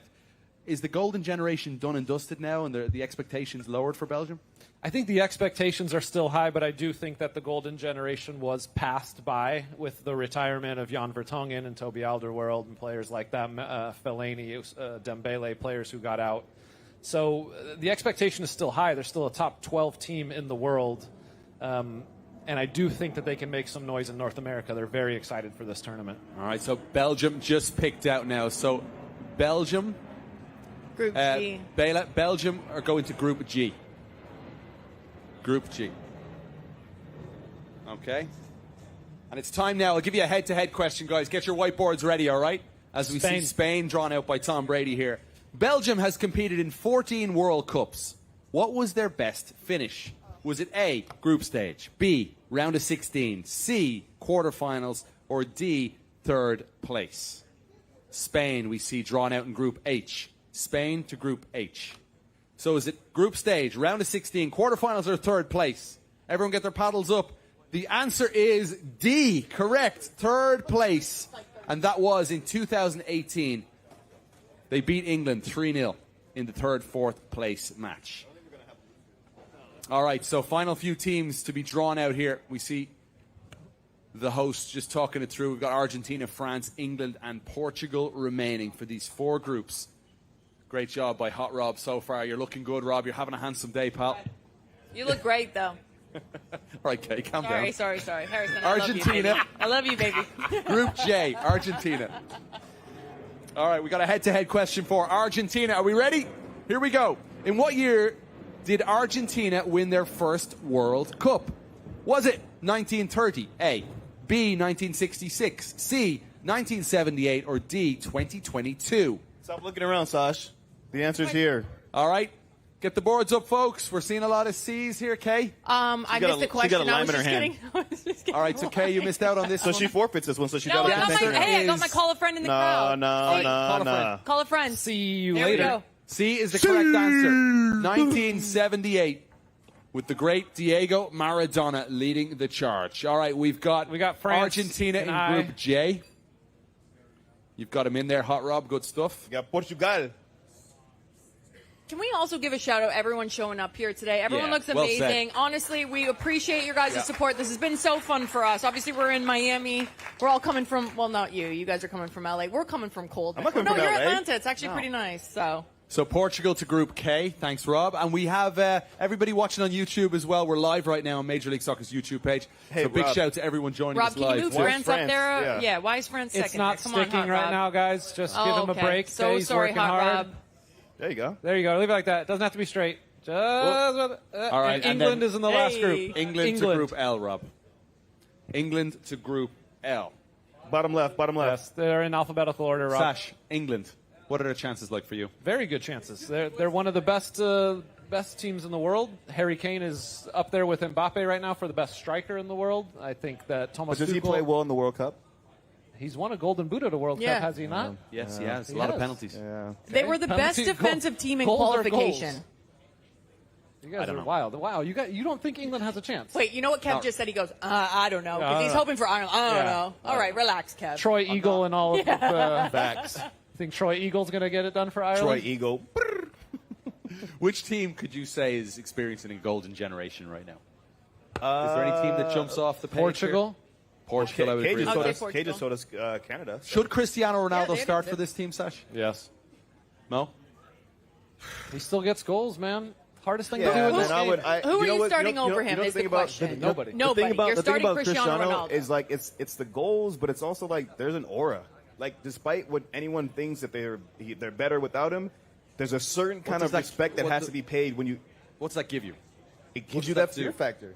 He has so You much think teams aura. are afraid of Ronaldo right now? Yes. It's like saying our team's Okay. afraid of Messi. He's got so much aura that Wait, do we have a they Portugal can't even fan in the suspend crowd? him for the World Cup. Oh, come here. Hold on, I got a question for you. Wait, I'm going to jump down here for a second. You crawled. Is Portugal nice jump. better with or without Cristiano Ronaldo in the 11? I think he's got to be in the 11. Why? He's just an insane athlete. I mean, no matter what he does, he'll make a play every single time. I don't mind it. Do you guys agree? Disagree? That's what I just over there? said. I just literally just said that. I Every guess the time he's on the better question for you is this the year for Portugal to win a World Cup? I think it could be. Could be, but is Why? it? We got to see because last time they had Morocco, I think they should have beat Morocco in the last World Cup. There's these games. Sometimes they think they should win and they don't win. Who's Portugal's best player? That's a good question. Ronaldo. Ronaldo. It's Vitinha. Come on. It's Vitinha by far. Yeah, Ronaldo. By far is By a far. pretty strong statement. By far. Why? means Why not do you say close. by far? Why do you say by Because far? the way he can influence a game is better than any midfielder in the world right So now. you're saying influence is better than aura when you're going with Cristiano Ronaldo? Yeah, and Aura doesn't score you goals. By the way, what's your Oh, name, he buddy? does score you goals. Look, he What is scored it? goals throughout his entirety of his career. John. Yep. John, my question for you is what's your dream final? Obviously, it features Portugal. Portugal versus who? Dream final will be Portugal USA just because. Hey, let's go. I'm also Italian, so Portugal, Italy. And I get them out of here. Yeah. USA. There We'll you see. go. I thought he was Estados going Unidos. to say Argentina, so they could try to settle the that goat. too. That too. I'm already living down here. It's been settled. A lot of my fans are Messi fans. I'm Ronaldo. Is he your goat? Wait, who's better, Cristiano Ronaldo or Lionel Messi? I understand that Messi, he has the more, championships and trophies, but I think personally, Ronaldo is a better athlete, so I go Ronaldo. So Ronaldo is your favorite player, Yeah. but I'm just saying, objectively, who would you say is the better player? I guess Messi. Okay, that's fair. All right, we'll see you offset before you get crucified for them. Thank you so much. They're bullies. They're bullies. I'm so sorry. All right, we're getting set for pot 2 here, folks. They're showing all the teams here on the draw on Fox right now. We've got Colombia, Croatia, Iran, Japan, Morocco. We've got South Korea. It's on the screen here, as you can see here as well, folks. It's a beautiful day here. La Tropical in Wynwood, Miami. We're delighted to be here. A great crowd of Pot 2's lots of dangerous, fans. Gav. It certainly Pot 2 is. is dangerous. It certainly is. Who is, for you, the strongest team in pot 2, Sash? Morocco, Colombia, Senegal, in that order. What makes Morocco so dangerous to you? Like when you look, I know we talk about the youth teams and everything right now. They've been phenomenal on both the men and female Hey, side. for me, it's the way they play. They're in sync. It's like there's a telepathic relationship in terms of how they want to do things. They were so good defensively, and then they've got difference makers. And I mean, I mentioned him earlier, but Hakimi is the best right back in the Here world. we go, folks. We got Shaquille O'Neal. We're about to find out who the United States, Mexico, Canada, and a host of other countries will play. So, Korea Republic is first drawn out by Shaq. Where will Korea Republic be going? All of the top seeds have their groups at this point. Here we go. So, Mexico will play Korea Republic. Your initial reaction? Mexico. Wow. Here comes for Canada in Group I feel B. sick. Canada will Come on, baby. face Shaq. What you got, bud? Come on, Shaq. Switzerland. Why are we saying, oh no, that's not, it's all right. That's not bad. Not easy. It's a tough one. It's tough, but it's not the worst, I think, that you could pull out of that. Thank you. I agree. I don't think that's I don't think that's that draw at all. bad. I don't think that's that bad. I feel like it's not an aging team, but players that are maybe on the outs of it. Now the I important don't mind one. it. Canada, Switzerland is not too bad. That's a No, good I don't start mind for it. you No, guys. no. All right, here we go. Group C. Oh, you're right. Brazil. Yeah, Group C is Brazil, Carlo Ancelotti side, Vinicius Morocco. Jr. Who is Brazil I'd going love to see face? it. It is Morocco! We've got an early contender for the group of death. We got a group of death. Already, though, if you look at that, that's the group of death. And I know you always look at groups, but Brazil and Morocco with Carlo Ancelotti, no. Wow. Love that. All right, USA. Is there a USA chant or is everyone here from Vancouver? USA. USA. USA. Who do we want? USA. We want Australia. It's time Australia. to find out who the United States men's national team will play. Let's go, Shaq. From pot 2. Come on, Shaq. Who is it going to be? The U.S. are going to play Australia! Let's go! You'll take We've got it. folks celebrating in the crowd here. We're winning the World Cup! The U.S. We just beat them a couple months ago. Let's go. That is a great start for the Not U.S. a bad start. We will take that. A great start. So Unlucky tough draw Brazil. for Brazil so far. I think for Canada and the U.S., Kaylyn? I don't mind it. I honestly, start. I don't mind it as long as we didn't see Morocco. That was the one that I wanted to pull, and even South Korea. South Korea is so organized, so they're so difficult to break down defensively. I would take Switzerland or All Australia. right, what about Germany? Germany. I know we've got a German here in attendance. Is getting a little bit nervous about this one. Give him The Colombia. Germans will face Ecuador. That is a tough game. Is it though? Yes, it is. U.S. just beat them. We just drew them, and we were down a man from 6 minutes on. I think that's a tough game. I don't think Ecuador is a tough game. I don't. You don't see it. Sacha sorry. isn't seeing it at all. Germany's too strong, guys. Do we agree? Oh my God, this is the first just time become me and friends. Sacha Pedro Kljestan have Vite. ever agreed. Oh, we got a Pedro Vite shout. Very, very good player. All right, here we go for the Netherlands in Group F. Unlucky, they just got Uruguay. The Netherlands will face Japan. Ooh. The Netherlands Take that. against We'd take that. Japan. Would you though? Yeah. If you're the Netherlands, you better, yeah. From Group 2, I think. Yeah, you would take that. Japan just always scares me. Yeah, though. respectfully, you would take that. They're good. Japan is always solid. You'll never have Yeah. an easy game against Japan. You would take that. All right, Sash, for your old home. Sash lived in Brussels for 5 years for Belgium. This is a tough one. I think Iran is probably the weakest team left of these. Yeah, but they're going to get who do Colombia. you want? They're going to get Colombia. Mo just thinks he can predict everything, right? Colombia might be favorites in you that got group. Like 2 out of 6, I got 2, right? and I got 2 big All ones. right, Belgium will face Iran. Sash, what do you think? It's a good draw. That's the weakest of the pot 2 teams that are left. Yeah. Belgium should be happy with that draw. All right, so left we have Croatia, Colombia, Uruguay, Iran, Senegal, Spain? and Austria. Yeah, Spain's going to get Croatia. All right, Spain. For many people, Spain are the favorites to win the World Cup. Guessing, dude. Spain, will they get a tough start? Could it be Colombia? Yeah. Spain, Colombia would instantly go to the group of death, by the way, if it is Colombia here. Spain will face Uruguay. Marcelo Bielsa's Uruguay. That is tough. But they battle. Yeah. I think the version that we saw Brazil, the last few Morocco. games- Brazil, Morocco is still the group of death. Uruguay, the side that hosted the first ever World Cup. They've won 2 World Cups, Uruguay. And they are still... They will face Spain there, in Group H. France, left, Croatia? we have Croatia. Rematch? Group of death. And Colombia, Senegal, and Austria. France. Just say group of death for everything, Mo. Can you imagine, though, if it's Colombia, France? Thank you, Kev. And it's going to be. France That's the craziest will face Senegal. That's not easy. Why do you say that, Mo? 98 World Cup. No, 2002. 2002. Yeah. First game of the 2002 World Cup, right? Wow. Former teammate of mine, actually. Really? Yeah. Stoke? Rangers. Oh, wow. Okay. All right, France. Pot I.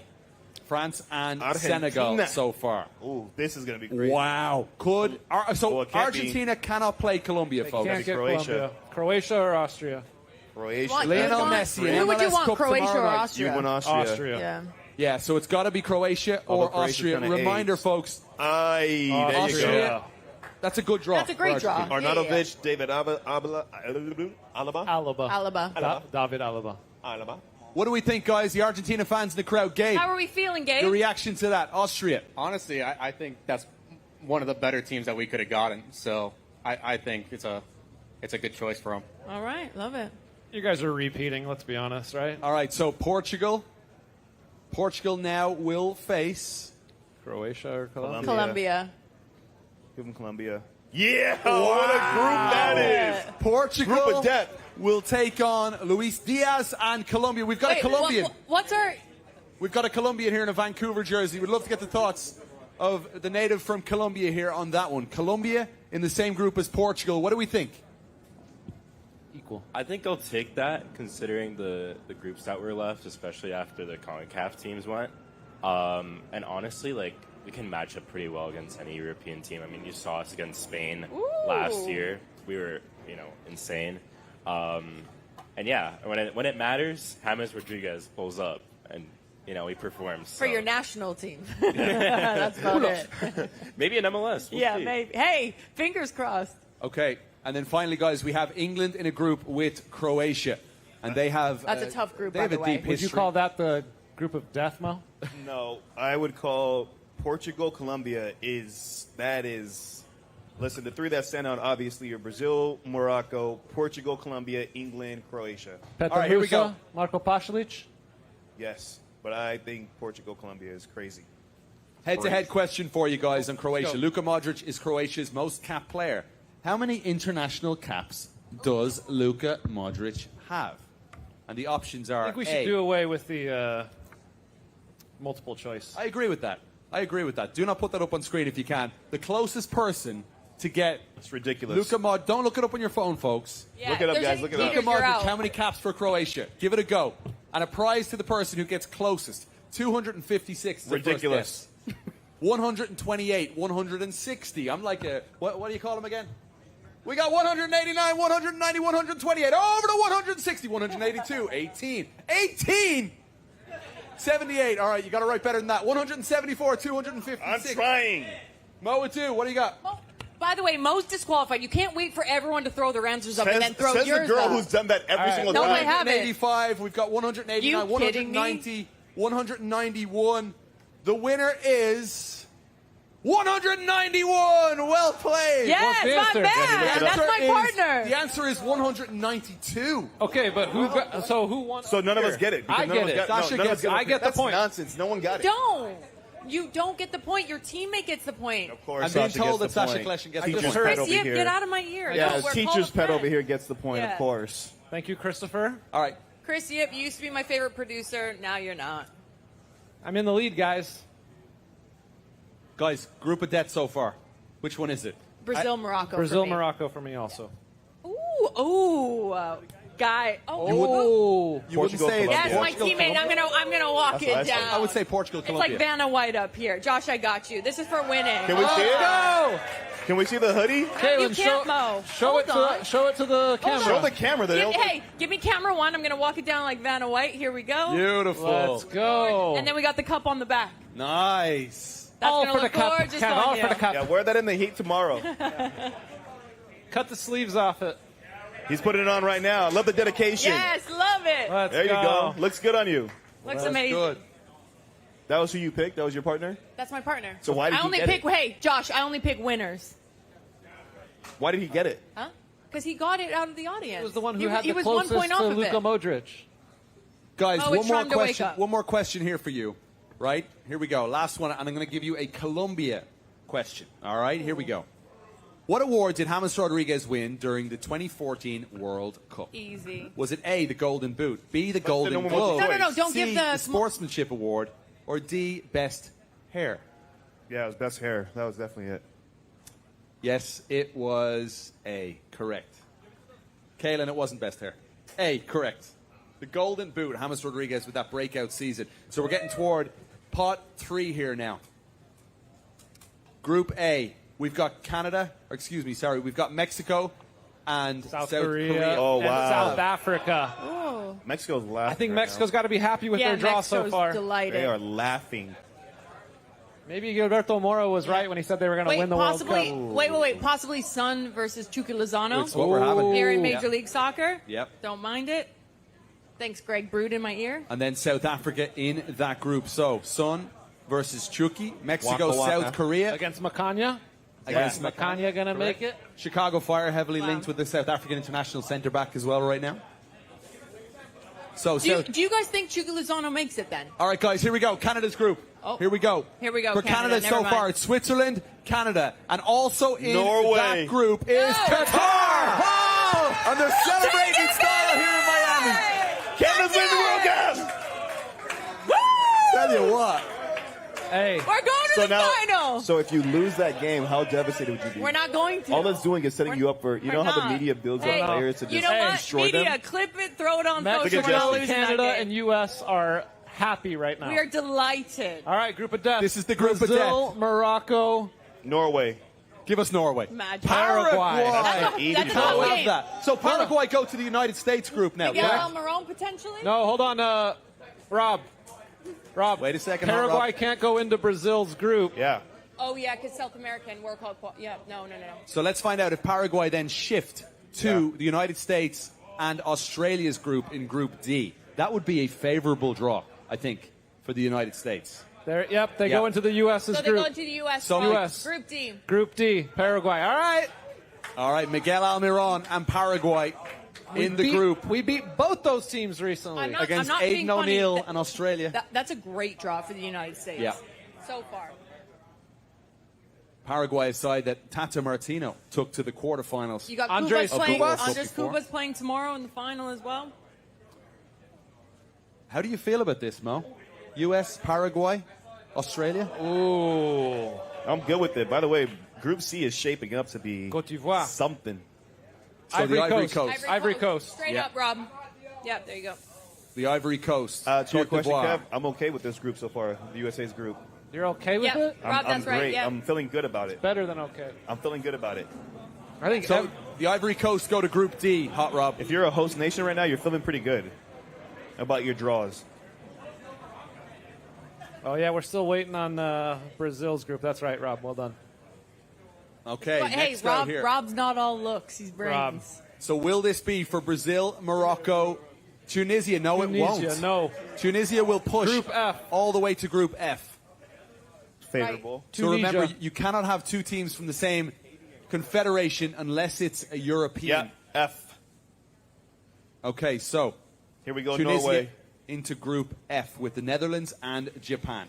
Will this be Norway? Here we go, Norway.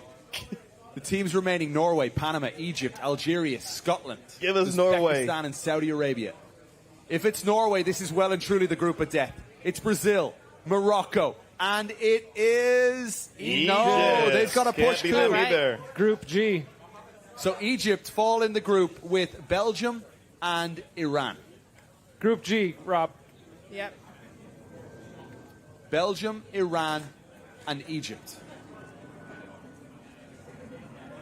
That's a sneaky, tough one for Belgium, I think. Is Nah, it? if I'm Belgium, I'd they, feel they good about wipe that. the floor with I think them. they should be They happy. finished top of the I group feel right good now. about that. All right, will we see a third team finally here for Brazil and Morocco? The teams continue to get pushed for them. Scotland in this group. Here it is. Here we go. Here's Norway. Brazil, Morocco, Show us it, Aaron. and Scotland! That is a tough blow for the Scots. Back at the World Cup for the first time since 1998, when a toothless Craig Burley was the star. Well, Ryan Gauld, potentially part of that group. Who knows? Wouldn't it be great to see Ryan Gauld with Scotland at the World Cup going up against Brazil? Brazil. And Morocco. Remember Brazil, I mentioned it earlier, Ronaldo against Colin Hendry. They played each other in the 1998 World Cup. Remember Brazil? so Norway can't fall until Group J now. So Spain, Uruguay, and Saudi Arabia. Yeah. Spain, what do you think of that? You take that all day. Uruguay, You Saudi. take that all day. Saudi Arabia beat Argentina in the yeah, last but you World take Cup. that all day. Yeah, how'd they do after that, Kev? Not too well, Sash. Right, you are, Kev. Norway yet to be drawn here. But Norway can't fall into France's Yes, group. they can. Oh, they can. they can. Oh, wow, you're right. So, They can't go into Group L. Is the only group they can't go into. yes, correct, Sash. Right you are, Sash. Right, you are, Kev. So here we go. France, Senegal, and will it be Norway? It's Norway. With Holland and Odegaard. France, Senegal, and Algeria. No, Algeria they can't get cannot Algeria. go They there. can't get Algeria. They go to though. Group J. Yeah, J. Yeah. Argentina, Austria. Good catch, guys. Right, you are, Mo. Yeah. Mo, you just sit there, all right? Look pretty, Mo. Just look pretty like Hot Rob. Group J should really just be Group A, shouldn't it?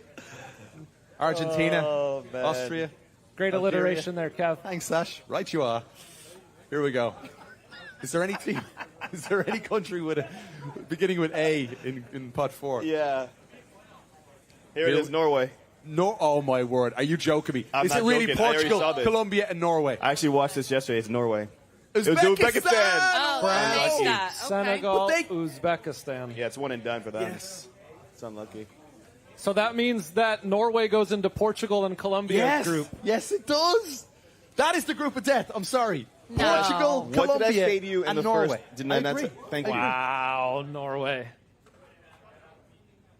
Rob, Norway's going to go into Group K, and that's going to put Panama into Group L. Wow. Ronaldo versus Holland. Yeah. Yeah. No, Yeah, go down. yeah, Group never K. mind. Yeah, there you go. Group L, yeah. It's not Ronaldo versus Colombia or Uzbekistan, and then we will see. By the way, can we just say Group K? There's going to be a lot of goals. Wow. In that, in Your that golden pot. boot winner will come from that group.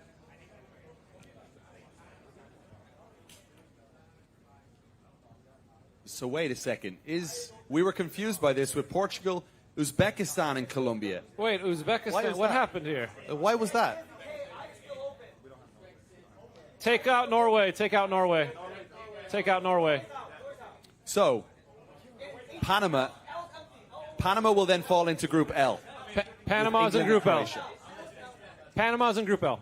Annabelle Godoy stars in Major League Soccer with San Diego. So and by the way, Kev, Uzbekistan up. Can I just say, Annabelle Godoy, one of my favorite players in Major League Soccer that is put with San Diego. He has been unbelievable with Godoy. Me and Dax McCarty always talk about it. He's one of your favorites? He is one of my favorites. So Norway will now fall into the group with Didier Deschamps' France. France, Senegal, and Norway. Sash, what do you think? That's a tough group. That is a tough group. That's a group of death? I think that is. Yeah. You think that's a group of Yeah, death over by the way, Brazil, Sash Morocco, and Scotland? He has Senegal as a semifinalist. Did you say that? I did say that. Yes, he did say that.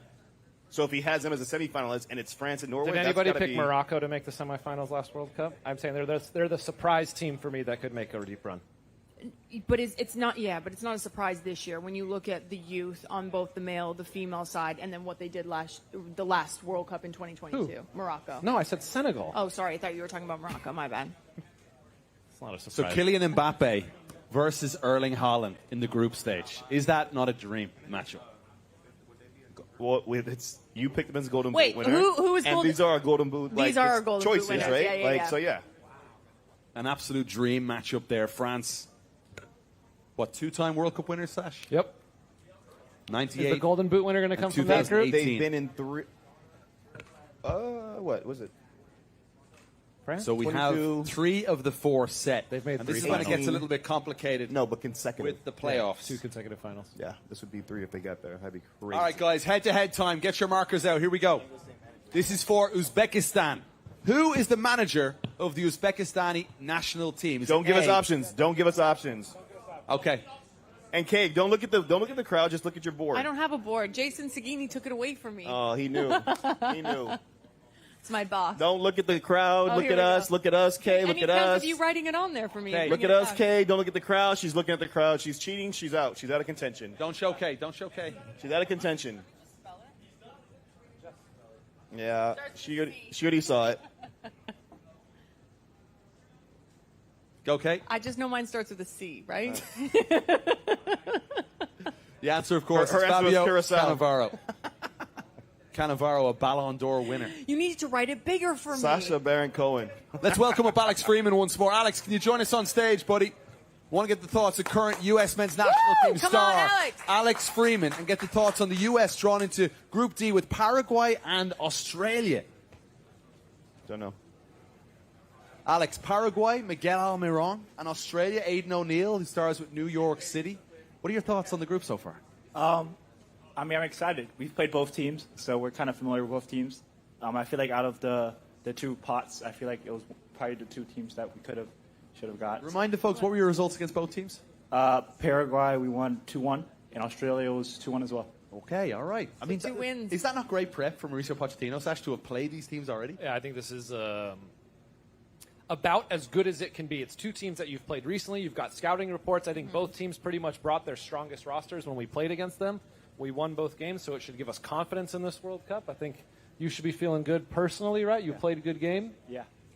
What was the message from Mauricio Pochettino when you went into those 2 games? Because they're 2 completely very different teams. Tactically, did he set you up different, or was there a different message going into it?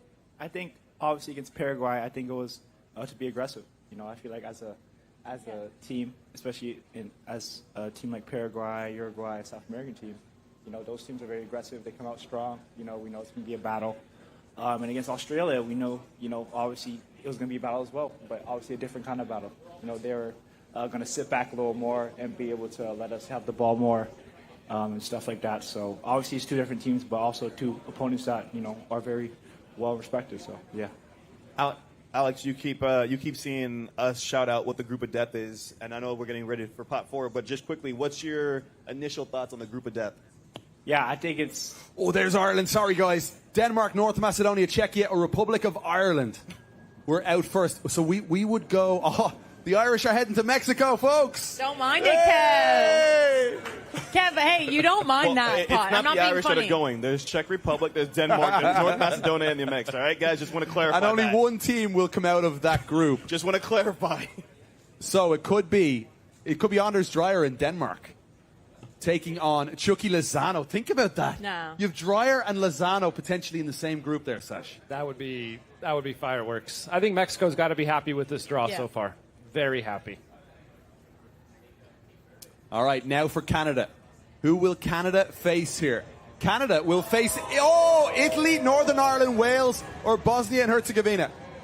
So it could be the Italians taking on Canada, Qatar, and Switzerland. To be fair, this is a great group Yeah. from Canada. I'm not even going to like. And Italy if they make it. Yeah, but if it's Northern Ireland, if it's Wales, if it's Think of you'd all be the okay Italians with that in Canada, group. Mo. Yeah, you're okay with that group if you're Canada. All right, now for Group C.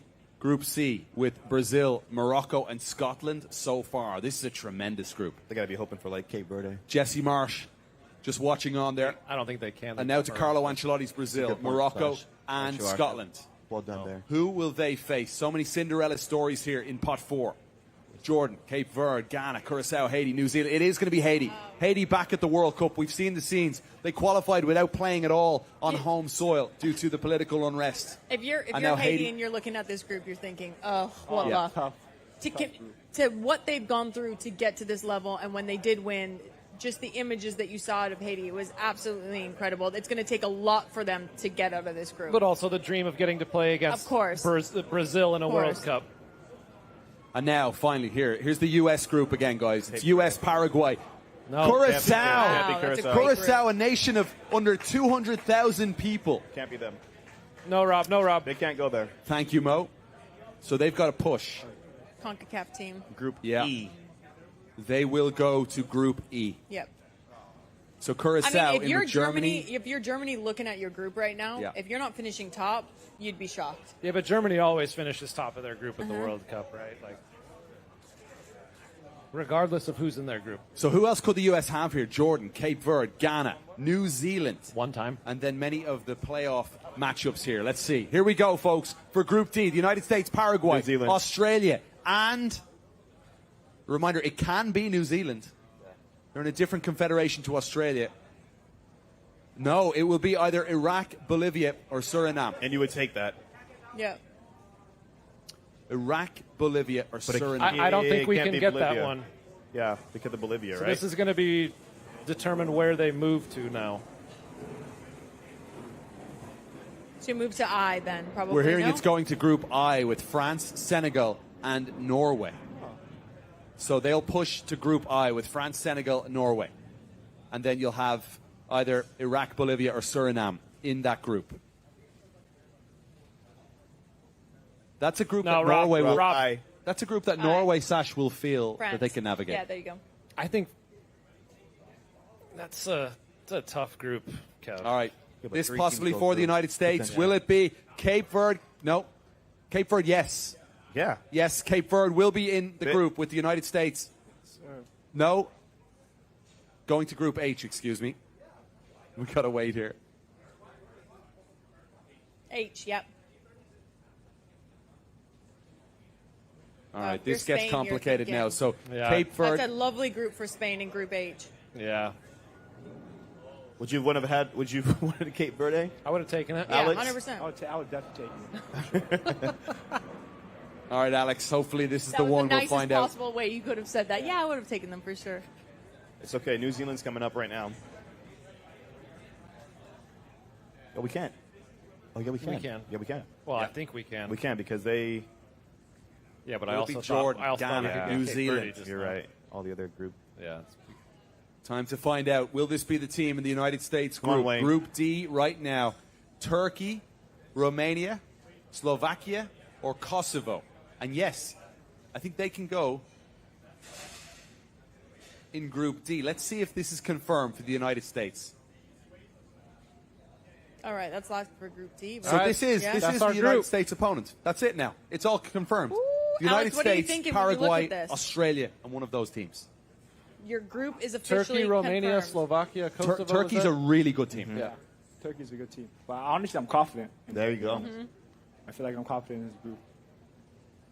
Turkey's good- probably the one we don't want. What team in there potentially? I know obviously the UEFA playoff C, but like what team do you think would maybe give you guys the biggest problems as the U.S. men's national team? I would say Paraguay again. Honestly, I think after what happened last camp, I think maybe they'll come back for a little revenge, maybe. And there's a much more physical game now. I mean, Australia played you guys very physical yeah, too. They did. But I feel like I think Paraguay will be a whole nother type of physicality, to be honest.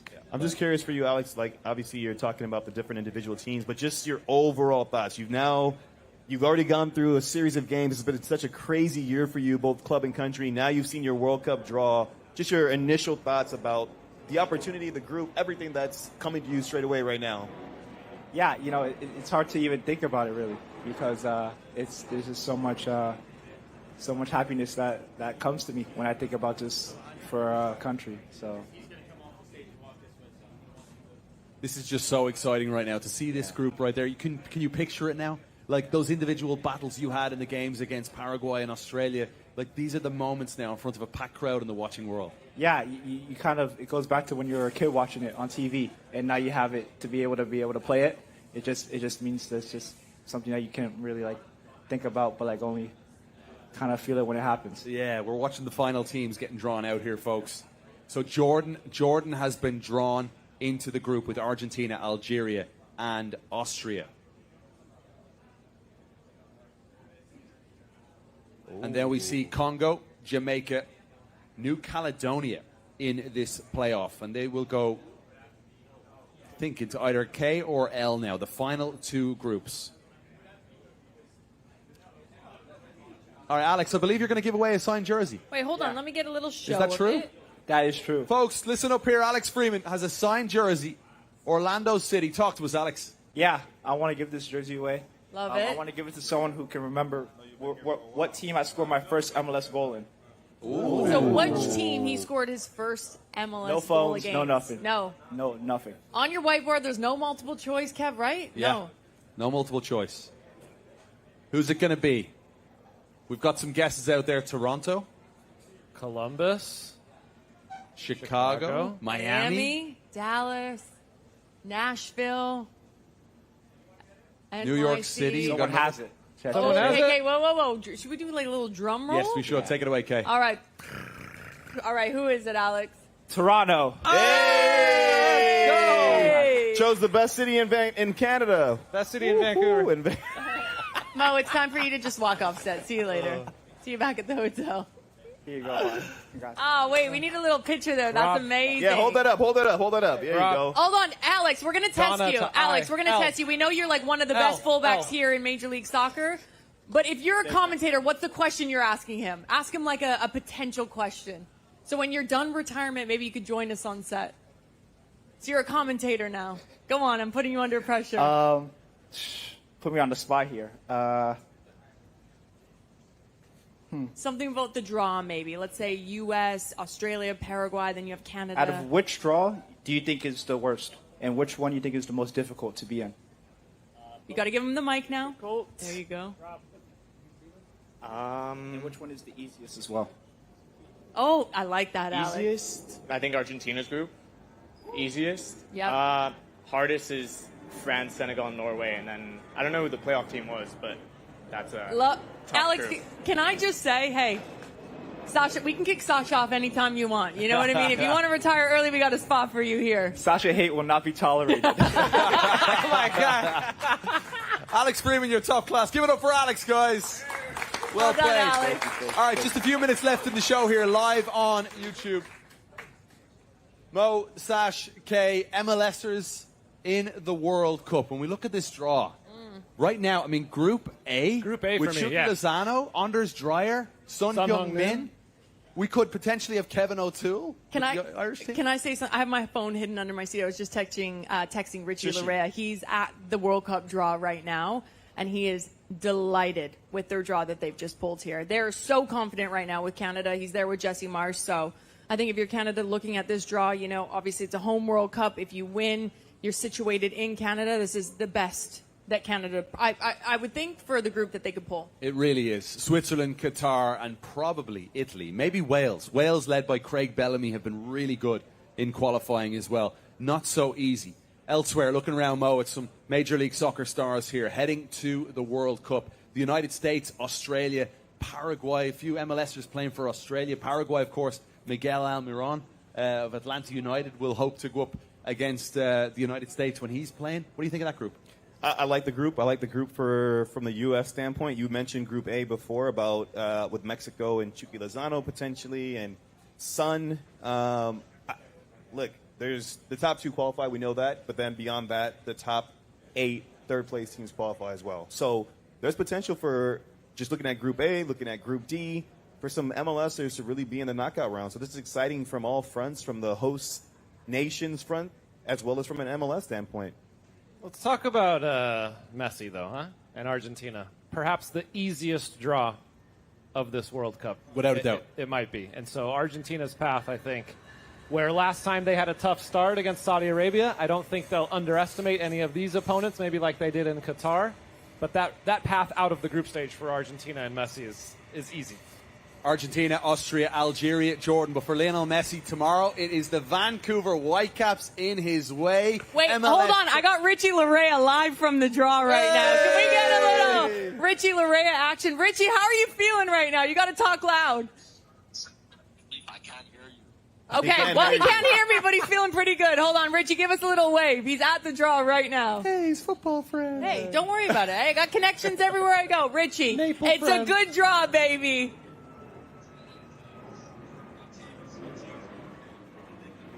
What he said was, He's saying it's a good result. They got good teams, and he's really looking forward to it. Richie, we love you. Well done. See ya. See ya. Love it. Richie Larea, top class. We were talking Argentina in action. Lionel Messi in action tomorrow. MLS Cup, 1:30 p.m. Eastern. TV.apple.com is where you can watch it. If you don't have Apple TV, if you have it, just tune in and join us from 1:30 p.m. for Countdown. For now, though, let's check in from the greatest of all time, Lionel Messi, getting set for MLS Cup, and he had a little chat with our pal, Michele Giannone. No, primero es muy lindo que él haya venido a jugar a la Liga de Estados Unidos y la repercusión que eso significa también y que esté para Vancouver y que bueno, que se pueda dar esta final, volver a enfrentarnos. Nosotros ya hemos enfrentado a Vancouver y sabemos la clase de equipo que es. De hecho, no eliminaron. Fue un equipo muy regular también en todo el año, que terminó entre lo más arriba y que compitió en todas las competiciones hasta el final también, igual que nosotros. Y bueno, sabemos que va a ser un partido muy duro y el agregado de que Müller haya llegado a ese equipo lo hace mucho mejor todavía, le da mucha más jerarquía al juego, al equipo, y va a ser una final muy linda, a la cual esperemos que sea a favor nuestro. We're going to have watch parties throughout, folks. BC Place is going to be absolutely rocking, as will Times Square. Times Square viewing party. Get there. If you're in the New York region, you want to watch amongst the crowd. MLS Cup will be live 2:30 p.m. Eastern Time from Times Square. BC Place, over 20,000 people. Think about that, at a watch party in BC Place. But these legends in attendance here today at La Tropicale will be there live. Our final thoughts here before we love them and leave them, Kay. What do you think? I'm just happy. There's nothing better than sport. There's nothing better than the World Cup, and there's nothing better than working with you, Kev. Just you, not these two, just you. Mo, the draw, pal? No, go ahead, Sash. I'm loving to hear this rebuttal right now. Well, I was just going to say, my vibes going into the draw for the U.S. men's national team were about a 9 out of 10 coming out of the last camp. And I would say after the draw, I'm now at a 10 out of 10. We're going to win that group and go on a run. Ooh, I'll double down on that. I mean, this is as good as a draw as we could have hoped for from the U.S. standpoint. And to be fair, I'll bring in, although this Canadian person over here is trying to push us away, I'll bring in Canada into this mix as well as Mexico. Great draws for them, and I'm excited. I'm excited because now we can start playing around and charting what our path looks like to doing something special at this World Cup. All right, folks, get ready for the FIFA 2026 World Cup. Secure guaranteed access to the globe's greatest sporting event with an official hospitality package. All packages include extraordinary seats, entertainment, food, and more. Book today at fifaworldcup.com/hospitality. All right, folks, the score for the head-to-head. Who took it? Let's see. Sacha Kljestan, Mo Edu, or Kaylyn Kyle. Sash! Winning by 9. Ziggy. K and What did I Mo, tell you, bro? I told you I was going to win a Wait, jersey where's for the you. jersey? We need the What jersey for your team- friend. Would you like a Inter Miami jersey? Or would you like a Vancouver jersey? Inter Oh, Miami, Inter let's Miami go. it is. We're Go on, giving it to my Sacha. guy Ziggy. Let's go. Do you like it? Is that going to fit you? Might be a little big, huh? That's all right. Like it? You can wear it as My guy. pajamas. And you get a backpack. Great stuff, buddy. Well You're played. welcome, buddy. Give me 5. Folks, we love you, but we gotta go. Reminder, Club and Country is back next Thursday on MLS's YouTube page. We are live tomorrow at 1:30 p.m. Eastern with Countdown on Apple TV. MLS Cup is here. Vancouver in town, set to take on Inter Miami. For Kaylyn Kyle, for Sacha Kljestan, for Mo Edu, and our top class team, thanks a million for joining us here from La Tropicale in Miami.